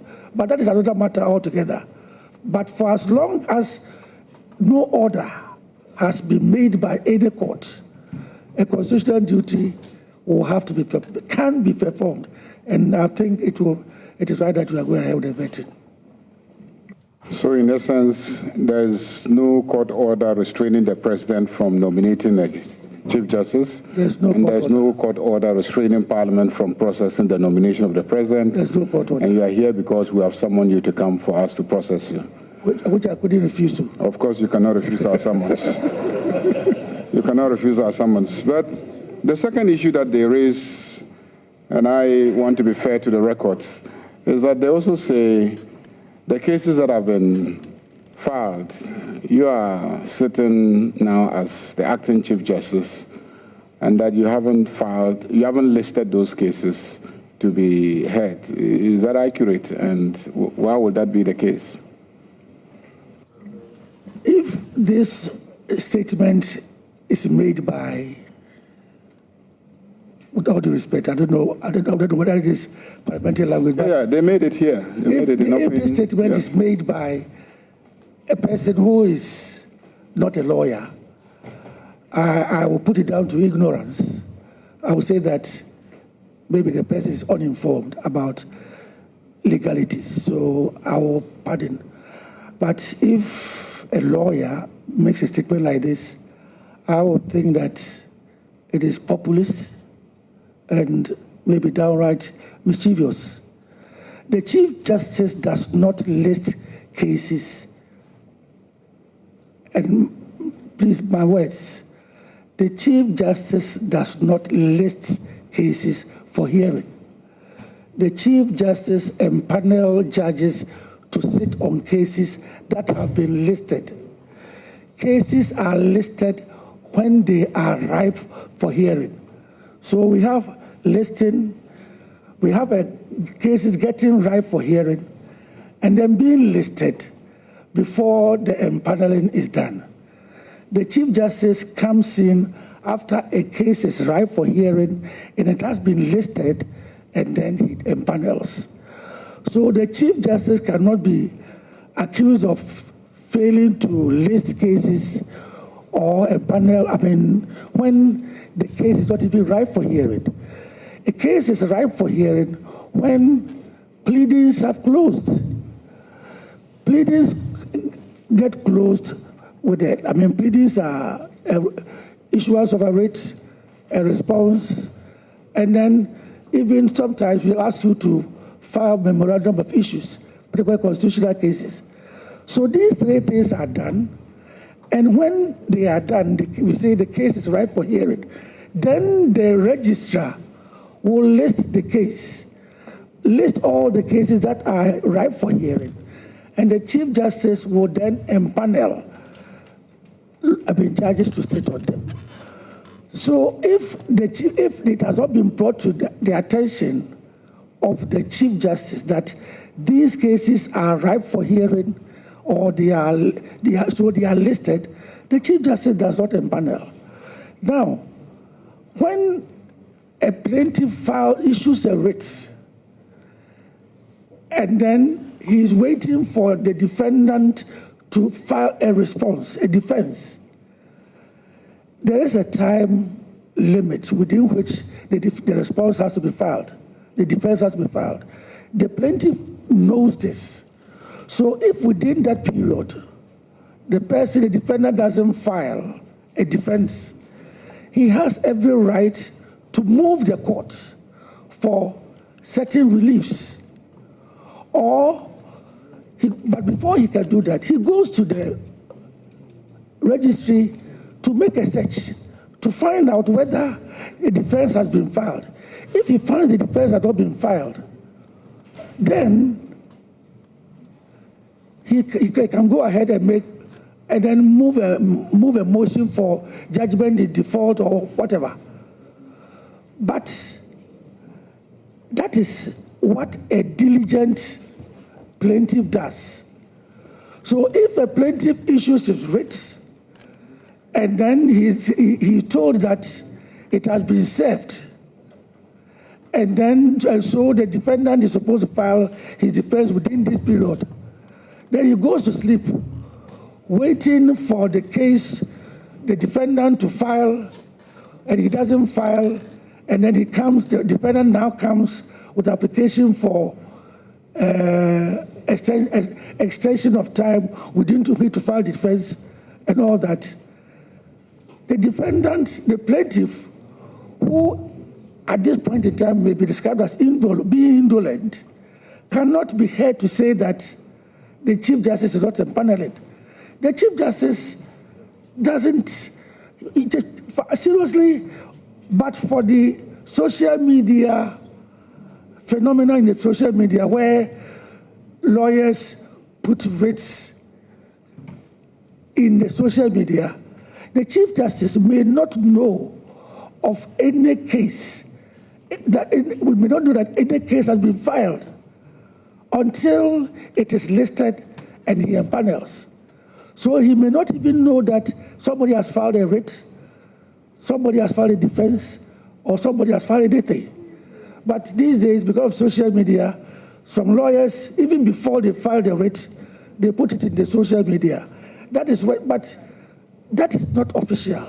A Chief Justice cannot start empaneling, assuming it came into the papers tomorrow, that these cases have been, they are ripe for hearing. The Chief Justice cannot, on that strength, empanel judges.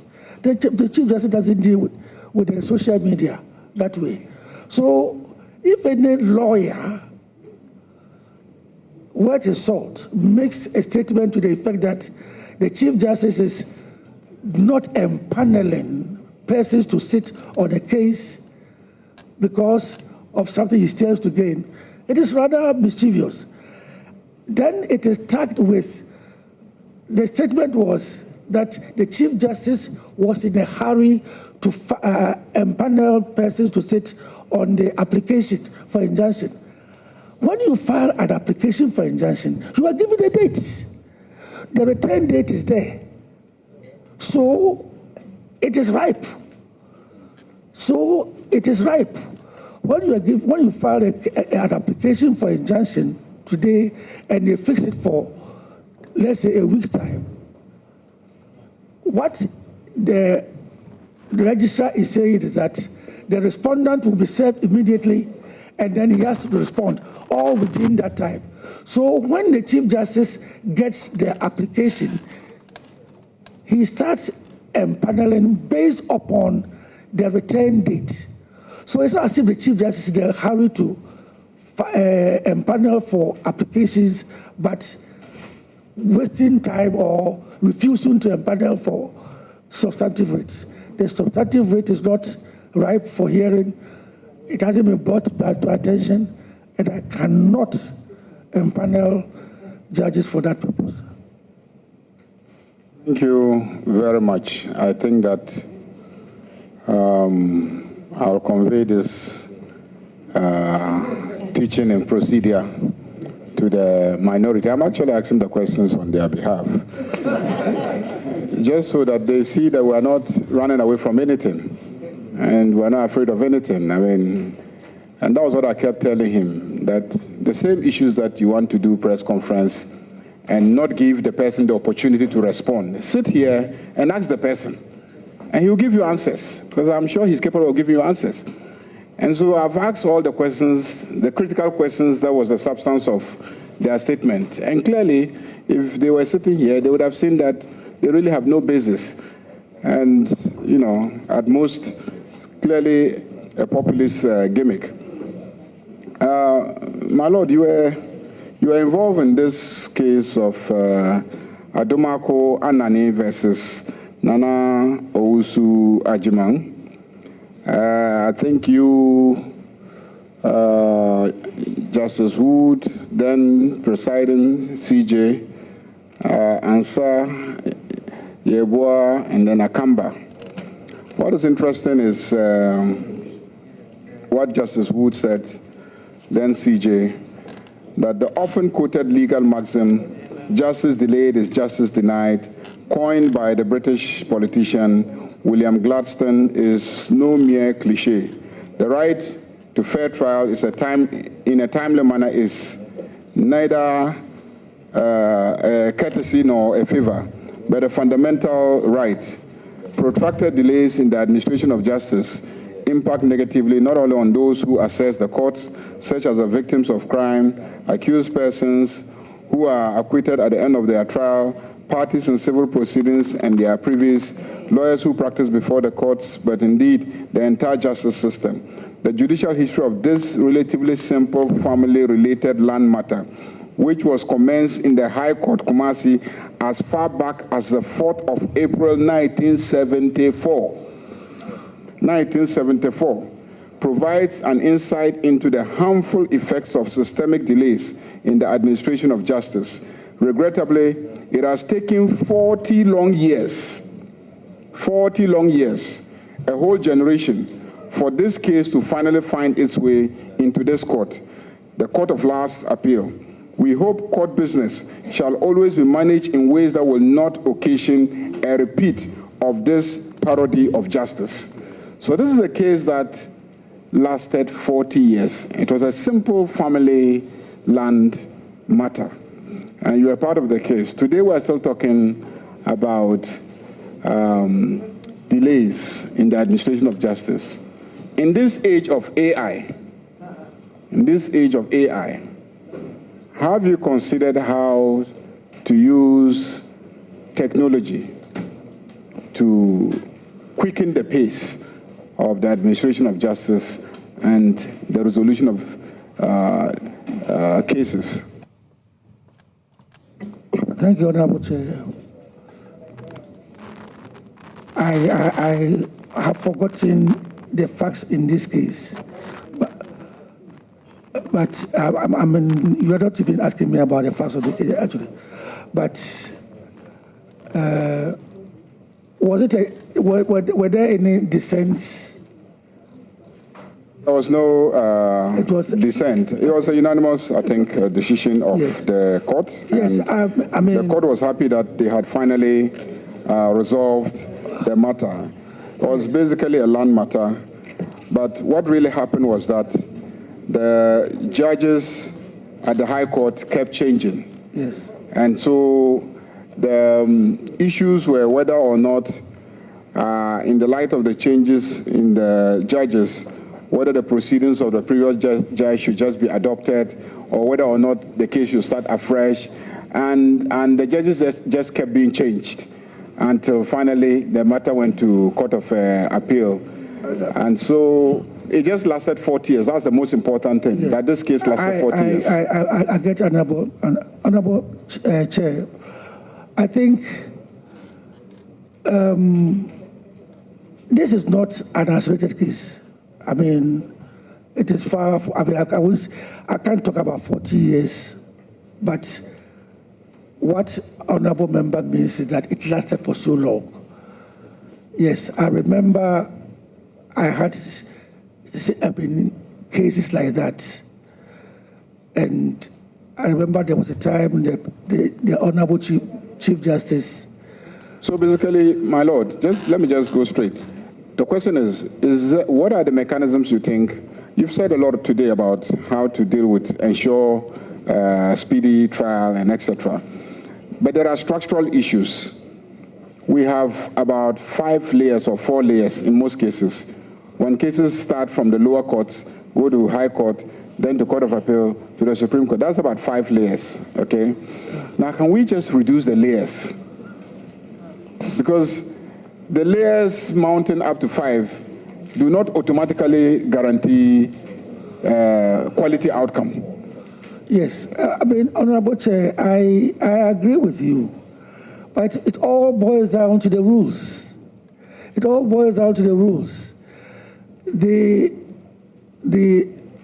Constitution gives a person a right of appeal all the way to the Supreme Court. So can we change the rules and say we are giving you just 3, attempts to get justice, and if at the 3rd attempt you are not satisfied, you just have to live with that, and rather work on the quality of the courts, so that by the time you do 3, anybody looking at the outcome at the 3rd layer can confidently say that what you've really gotten is justice, so you can't waste our time and resources. Can we just cut down the number of layers? That with all due respect, that will be the role of it will be your mandate.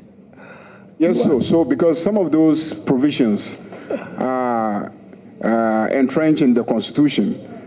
So these are issues that I've raised with the current committee that is working on the Constitution review, that I think that we should cut down on. And then also, can we say that the Court of Appeal should be the highest appellate body, whilst we have the Supreme Court actually serve as a constitutional court? Because there's too much caseload at the Supreme Court level, which has necessitated the appointment of so many Supreme Court judges.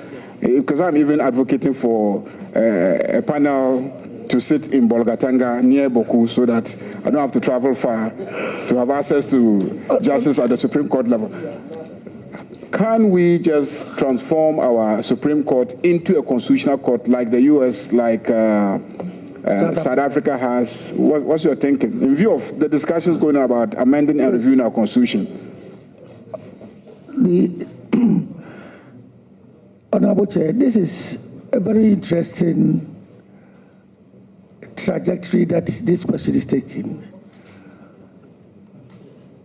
People will, I mean, answering your question, we'll have to sway into why the Supreme Court, whether the Supreme Court even needs that number of judges. And it has been said in several fora that I have been, that whether we have a Supreme Court of 10, like 9, like America, or we can go to the minimum of 1 plus 9, that is 10, as our Constitution provides, and not go up, is dependent upon the jurisdiction of the courts, the Supreme Court. As you rightly said, in South Africa, they have a Supreme Court and they have a constitutional court. In America, all the states have their Supreme Courts where cases civil cases or whatever, can go all the way to their Supreme Courts. But when you come to the Federal Supreme Court, it is for constitutional cases alone. Now, in Ghana, we have 7 different kinds of jurisdictions. Each one is as heavy, carries as heavy load as possible. We have supervisory jurisdiction, we have appellate jurisdiction, we have original jurisdiction, we have jurisdiction to deal with review jurisdiction, we have appellate jurisdiction as far as the chief justice matter is concerned, and we have jurisdiction to deal with presidential, and then we have supervisory jurisdiction. So we see at every point in time, and the Supreme Court is made up of very old men like us. So you see, even one of the very first things that every Supreme Court judge, one of the very first things that you say when you get to the Supreme Court is, hey, I thought I was coming to the Supreme Court to relax, not knowing that this place is even busier than the Court of Appeal. It is a statement made by everybody who has passed through the Court of Appeal. The Supreme Court is so inundated because we deal with cases, as you are aware, there is a criminal case, Ali Kasida, started in my village at Goso, and it ended up at the Supreme Court. We have cases, civil cases involving land, and it starts from the Circuit Court to the Court of Appeal to the Supreme Court. We have magistrate court cases from the magistracy traveling all the way to the Supreme Court, and we sit on them. So this is where the problem arises. There is no way you can have, if you decide to stick to the 10 persons, you have only a panel of 2 panels, and only 1 panel when it comes to constitutional cases. So you can't deal with all these cases. And believe you me, because of the rights attached to, I mean, granted by the Constitution, that a person has a right to go all the way to the Supreme Court, people are prepared to, and now, you see, now it's even easier. The Court of Appeals are all over. In the years gone by, people will think twice if they have to come to Accra to do appeal cases. Now the appeal courts are right in their region. So they will file their cases there. Then if you are doing a case, the slightest thing that anybody does, interlocutory appeals, you are going to the Court of Appeal. So when it comes to personnel, it is difficult to, as it were, say that numbers should be reduced when it comes to the Supreme Court. Now, your case, the case that you have mentioned, if you look at it properly, if you read it, you realize that it spent, if it was 40 years, it took 40 years for it to be finally addressed. You will find that about 35 of that number of years happened in the lower trial courts. When the cases that come to the Supreme Court, appeals don't take up to 1.5 years or 2 years. The Court of Appeal, they say it. The simple reason being that by the time it comes to the Court of Appeal, by the time it comes to the Supreme Court, then we already have the bulk of the record of proceedings prepared. And then at the Court of Appeal, it is written submissions, just the written submissions of the parties, and then the ruling that is added for it to go to the Supreme Court. So preparing the record of proceedings doesn't take so long. But at the trial court, one, because of the number of changes in terms of judges, and then in the years gone by, parties had the right to object, to say that no, in the years gone by, both parties and the lawyers had to agree for the proceedings to be adopted.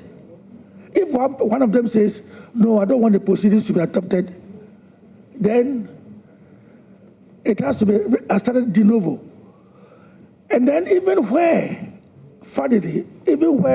proceedings were supposed to be adopted, you will find that the judge might have retired, and there are some judges whose handwriting only they could decipher.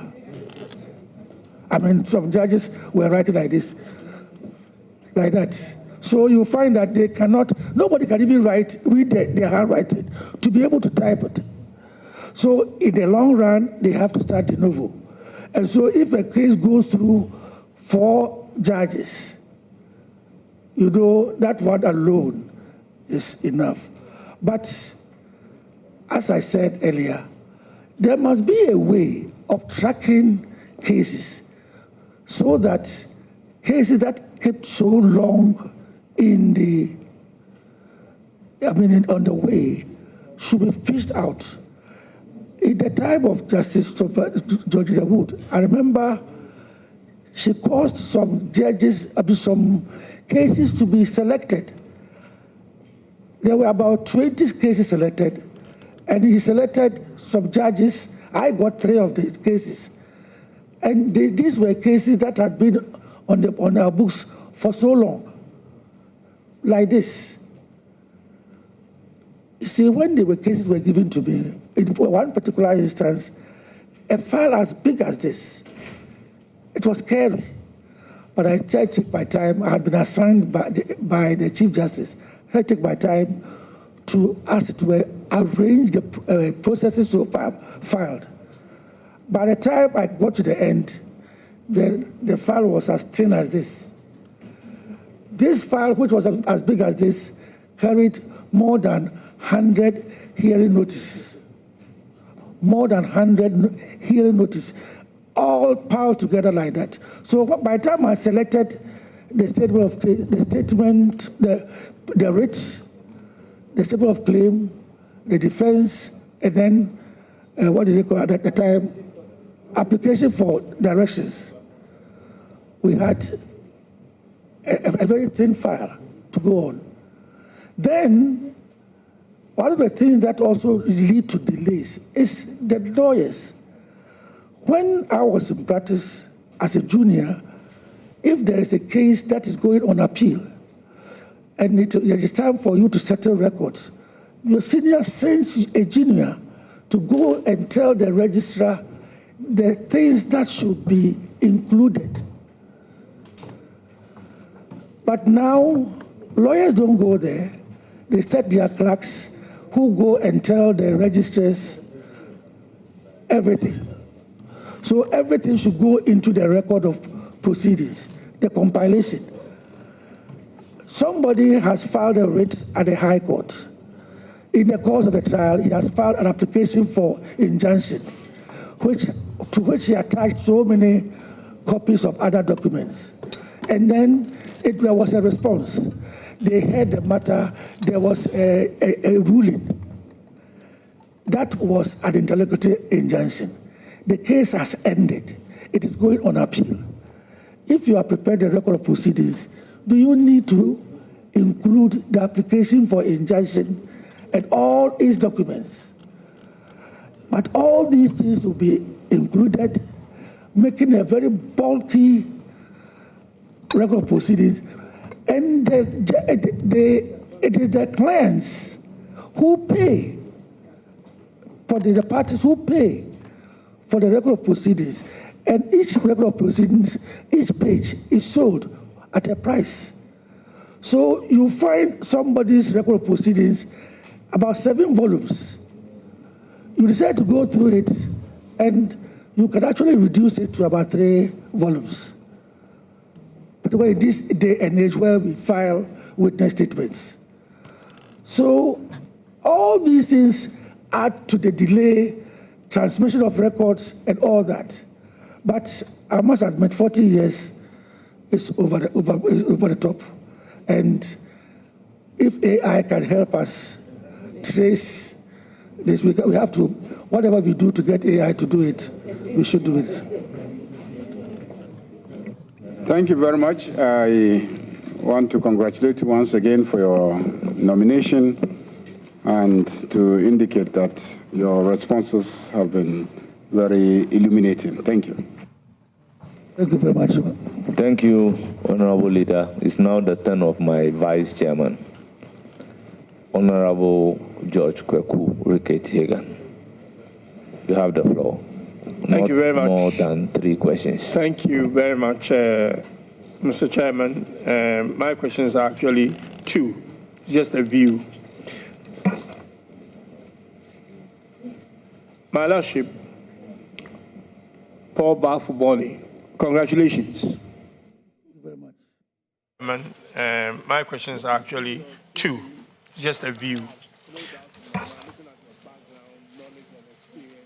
My Lordship, Paul Baffoe-Bonnie, congratulations. Thank you very much. Looking through your CV, I have no doubt in my mind, looking at your background, knowledge, and experience, I have no doubt in my mind, and I believe many Ghanaians, that you are the right person for the job at this time. Thank you very much. Now, just as I said, just a view, actually, that I want. Do you take the view that as a country, Ghana, we are churning out too many lawyers in terms of people going to law school?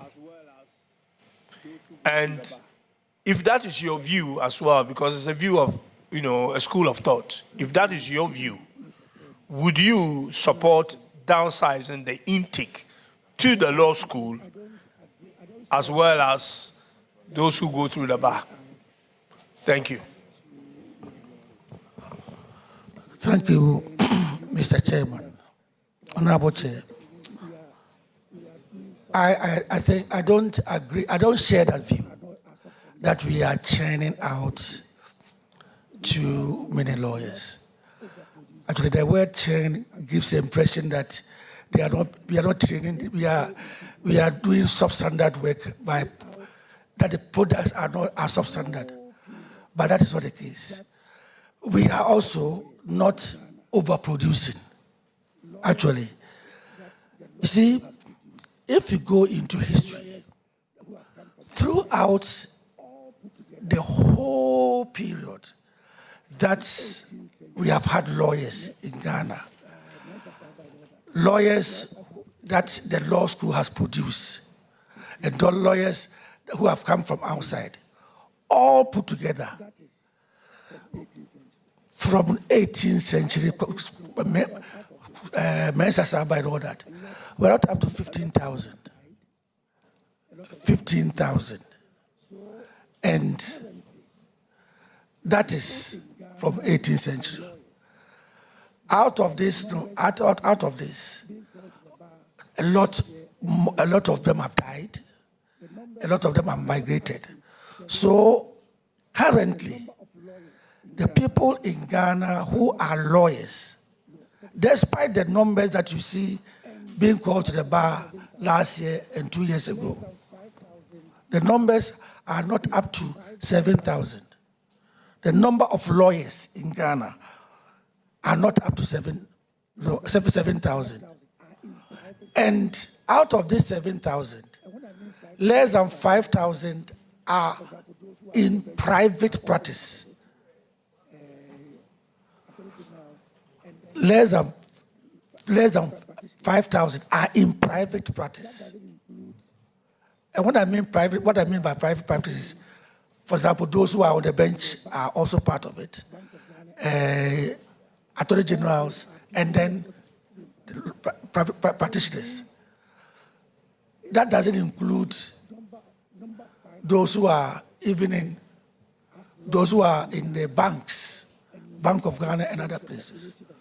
All those are people who are not even in practice. So you see, if you take the number 5,000 as lawyers in Ghana, and you measure it against the population of Ghana, you have a ratio of 1 to 7,000 citizens. 1 lawyer to 7,000 citizens. Nigeria, they have, I think, 1,500 or 2,500. The UN sustainable is that it should be 1 person to 250. So you see, we are way beyond. We are way above what should be the right thing. And we also have situations, you know, the law is such that the District Assembly law, the Local Government Act, expects every local government to have a legal department. And when they say a legal department, not just a lawyer, a legal department. If a legal department, then they should at least have more than 1 person. Every local assembly, House of Chiefs, all the houses of chiefs. So we have lawyers. We actually need more lawyers. If you are deceived by the number of lawyers you see in the law court complex or plying their trade in Accra, you may be deceived into thinking that there are many. But go to Kumasi. Kumasi has a population as big as Accra, slightly lower than Accra. Or Ashanti region is maybe even bigger than Greater Accra. But the number of lawyers operating in Kumasi, from Kumasi, are 305. Kofori, they are 110. Secondly, and my honorable will tell you the number of lawyers who are in Tamale, Bolga, and Wa. You see, we don't have enough lawyers. So even the ones, the number that we have a maldistribution, geographical maldistribution. So if you see lawyers, and there are so many of the lawyers that came out, who were called to the bar, the people who were called to the bar very recently, there were about 800 of them. I can assure you about 200 of them may never ever step in the courtroom. They just, the headmaster of my school, the best secondary school in Ghana, is a lawyer. And he's been a lawyer for the past 6 years. I asked him why he went to read law. He says, when he retires, which will be doing at the end of November, then when he retires, then he will pick his law, he go and do galamsey. No, not the galamsey.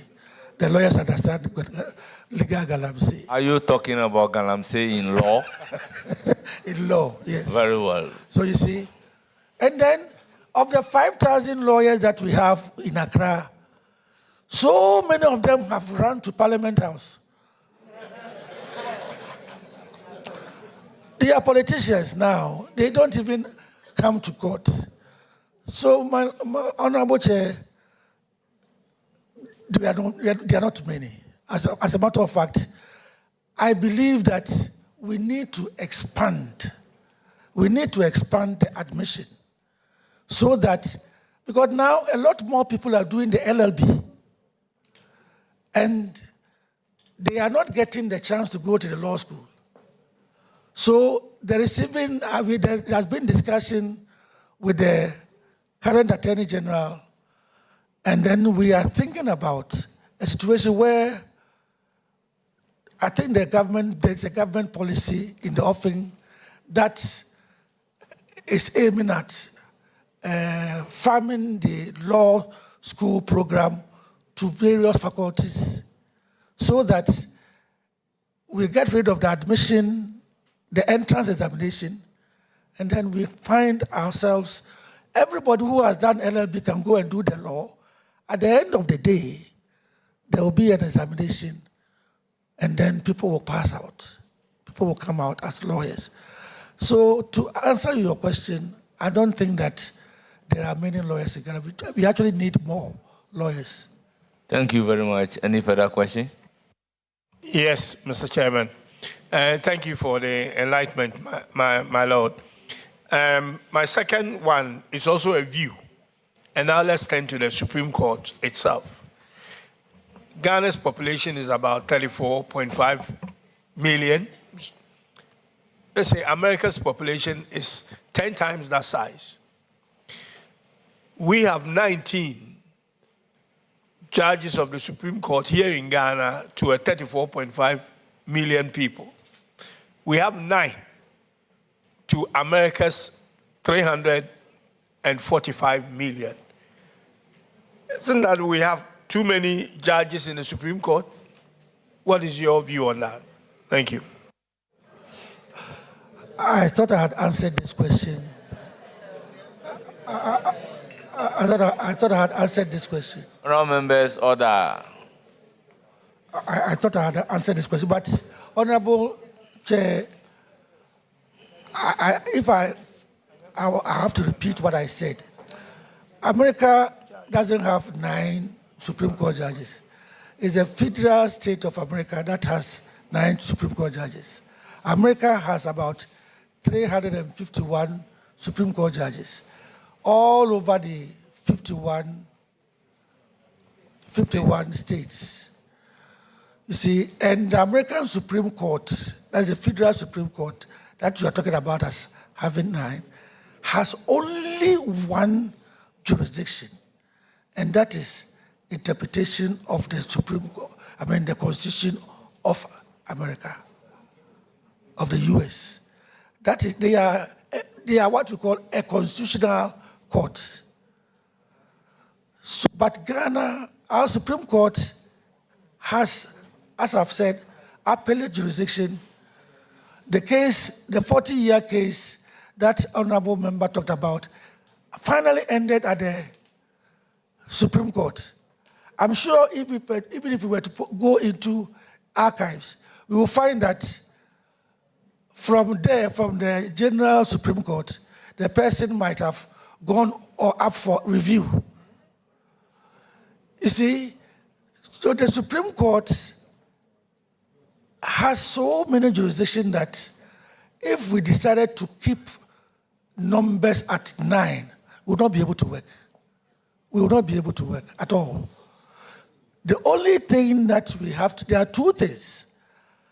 And either we increase the numbers, 19 may be all right for now, but the way things are going, the way cases are coming up, and the way we are thinking of AI and other things, we may see now cybercrime, everything.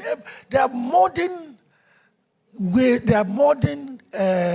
areas that are coming up that we have to empanel judges to deal with. The way things are going, if we don't take care, we might end up with about 25 Supreme Court judges. The surest way of avoiding that calamity is for all of us to come together and maybe through the Constitutional Review Committee, reduce the jurisdiction of the Supreme Court, the various jurisdictions that we exercise. Like Honorable suggested, we could say that every appeal should end up at the Court of Appeal. There shouldn't be interlocutory appeals. There shouldn't be that. There are so many things that can be taken off. If we say that you cannot start any, because you can't start a presidential petition in any court apart from the Supreme Court. By an ingenious way of interpretation, even though all cases can end at the Supreme Court is said that parliamentary petitions can go only up to the Court of Appeal. That was very, very ingenious. And so parliamentary petitions end up at the Court of Appeal. If we could find a way of putting into the constitution that we want to craft for ourselves, so that cases can end at the Court of Appeal. Or, for example, criminal cases can only end up at the High Court or the regional tribunals or whatever. Then we can start thinking about reducing the number of Supreme Court judges. Otherwise, we should be prepared for a situation where we can have 20 or more Supreme Court judges in future. Honourable Member, do you have any more questions? No, Mr. Chairman. I just want to thank my Lord, and then I wish him well. Thank you very much. Thank you very much. Thank you, honourable members. My Lord, our revered guest, it's now my turn to ask questions. And by our practice and procedure, I don't have limit to the number of questions I'm supposed to ask. However, I have sat throughout the proceedings. I have listened to all questions asked and answers provided. I do not have any question for my Lord.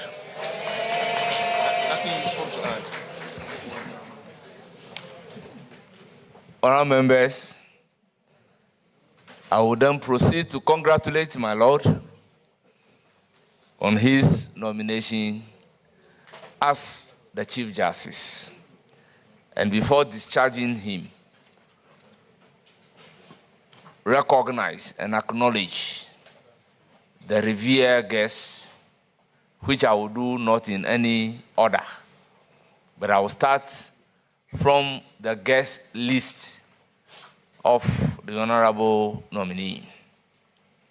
We have Director General Prison Service, Patience Baffoe-Bonnie, a spouse of the nominee. Then the following people are the children of the nominee: Sandra Elizabeth Baffoe-Bonnie, Major Felix Baffoe-Bonnie, Engineer Eben Leslie Baffoe-Bonnie. They are the children of the nominee. Then we have brothers and sisters: Mrs. Georgina Konedu Kusi, former Council of State member. We have Peter Baffoe-Bonnie. We have Mabel Baffoe-Bonnie. Then nephews. We have Justice Baffoe-Bonnie, Enoch Baffoe-Bonnie, and Dr. Kofi Bonzi. Family. We have Mary Nikwe, Rosemary Boafo, Commodore Faustina Anoche, Kwame Asaribuedu,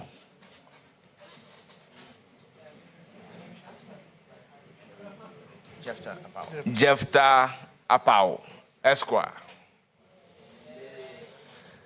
Then we have the representative of His Royal Majesty Otumfo.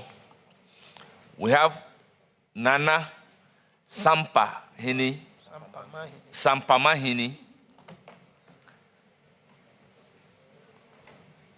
We have Nana Amantahini and Amantahini. Anantahini. Forgive me if I don't pronounce it well. Typical Aigbe boy pronouncing three names. Then we have Nana Dr. Abura Boatin, Yinahini in the Ashanti region. You are welcome. Then we have Reverend Father Akes, Christ the King. Reverend Pastor Tete, Assemblies of God. Then we have all students of Konongo Odumasi Secondary School. We have Felix Abuaji, Esquire. We have Justice Kusi Minka, Esquire. We have Koku Chiramantin, Esquire. We have Esuo Yao Benin. We have Captain Collins Fosu. We have Kwame JB. We have Kwame Ousu. Honorable members, we also have Marietta Ajewa Brew. The legal counsel to His Excellency, the President of the Republic of Ghana. We have Benedict Bob Derry, Director of Prisons Operations.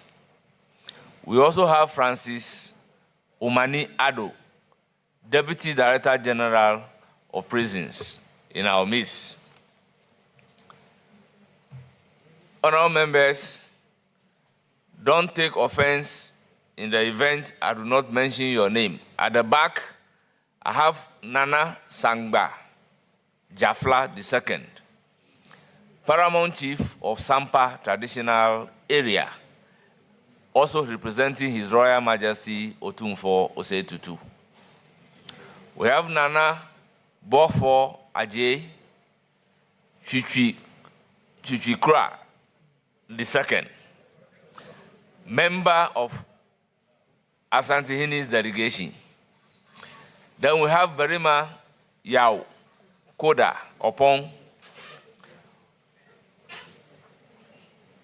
Monwurihini of Achim Ebuakwa Traditional Area. Then we have Togbi Teprehodo the Fourth.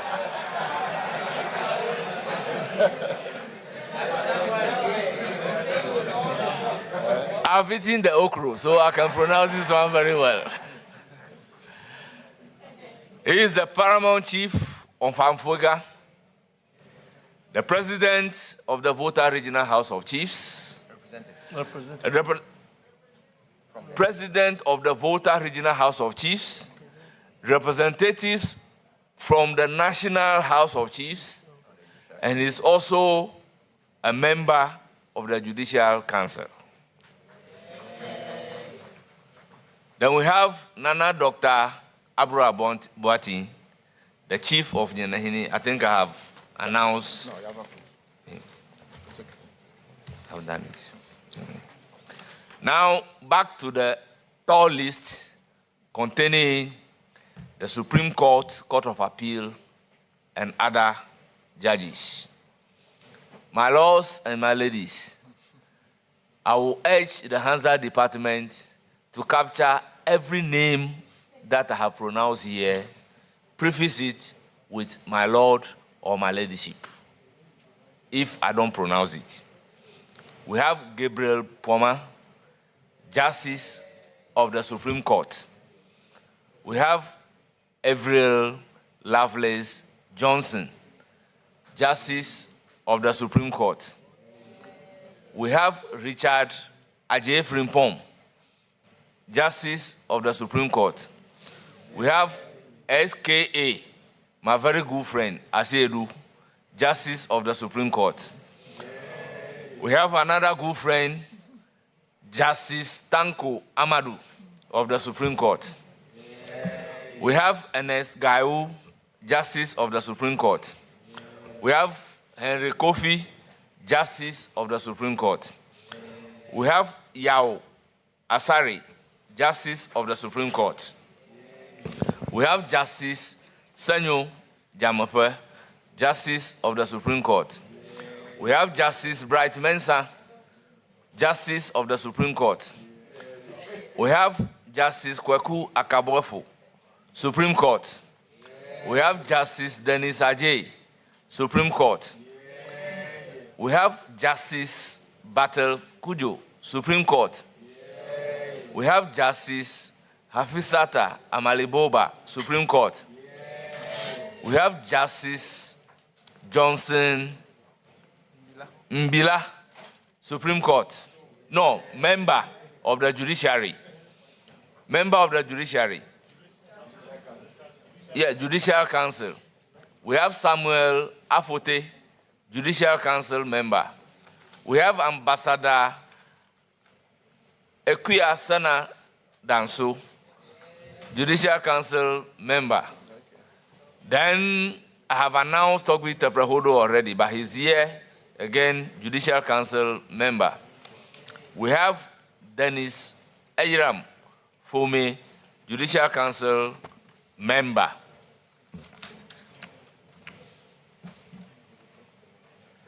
Now we have Georgina Mensah Dacha, Court of Appeal. We have Jennifer Abnadazi, Court of Appeal. We have Kofi Akrowia, Court of Appeal. We have Justice Pamela Kranti, Court of Appeal. We have Yao Onyamiye,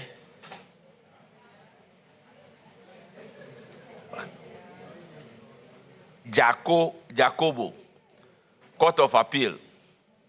We have Shilaminta, Court of Appeal. Gifty Dacham, Court of Appeal. Professor Olivia Anku Chede, Court of Appeal. Dr. Bampuru, Court of Appeal. Dr. Ernest Owusu Dapa, Court of Appeal. Jerome Noble Nkrumah, Court of Appeal. Anthony Opon, Court of Appeal.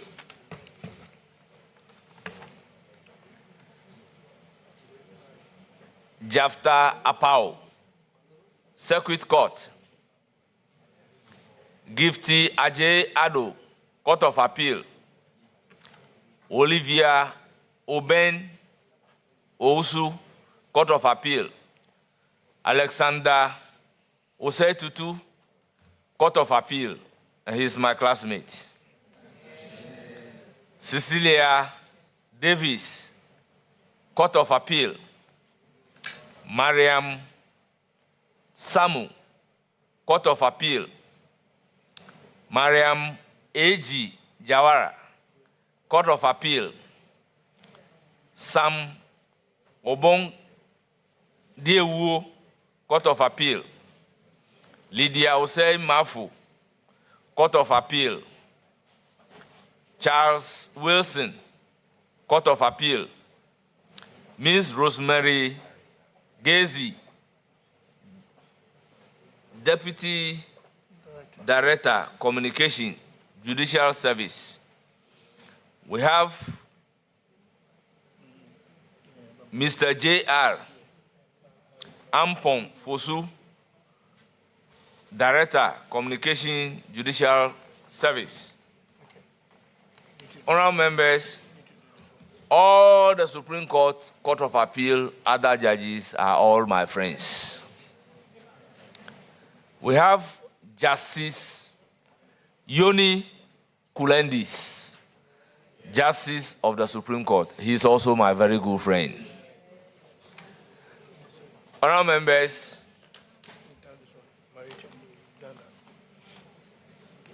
you are all welcome.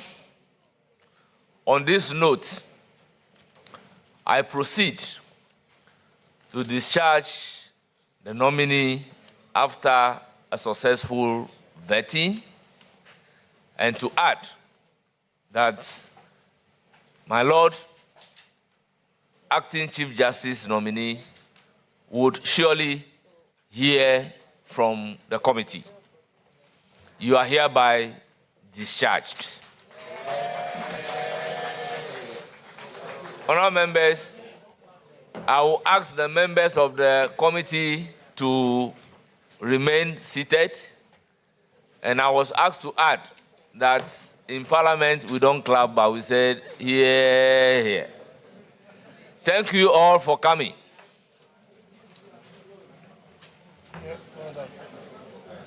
So well done.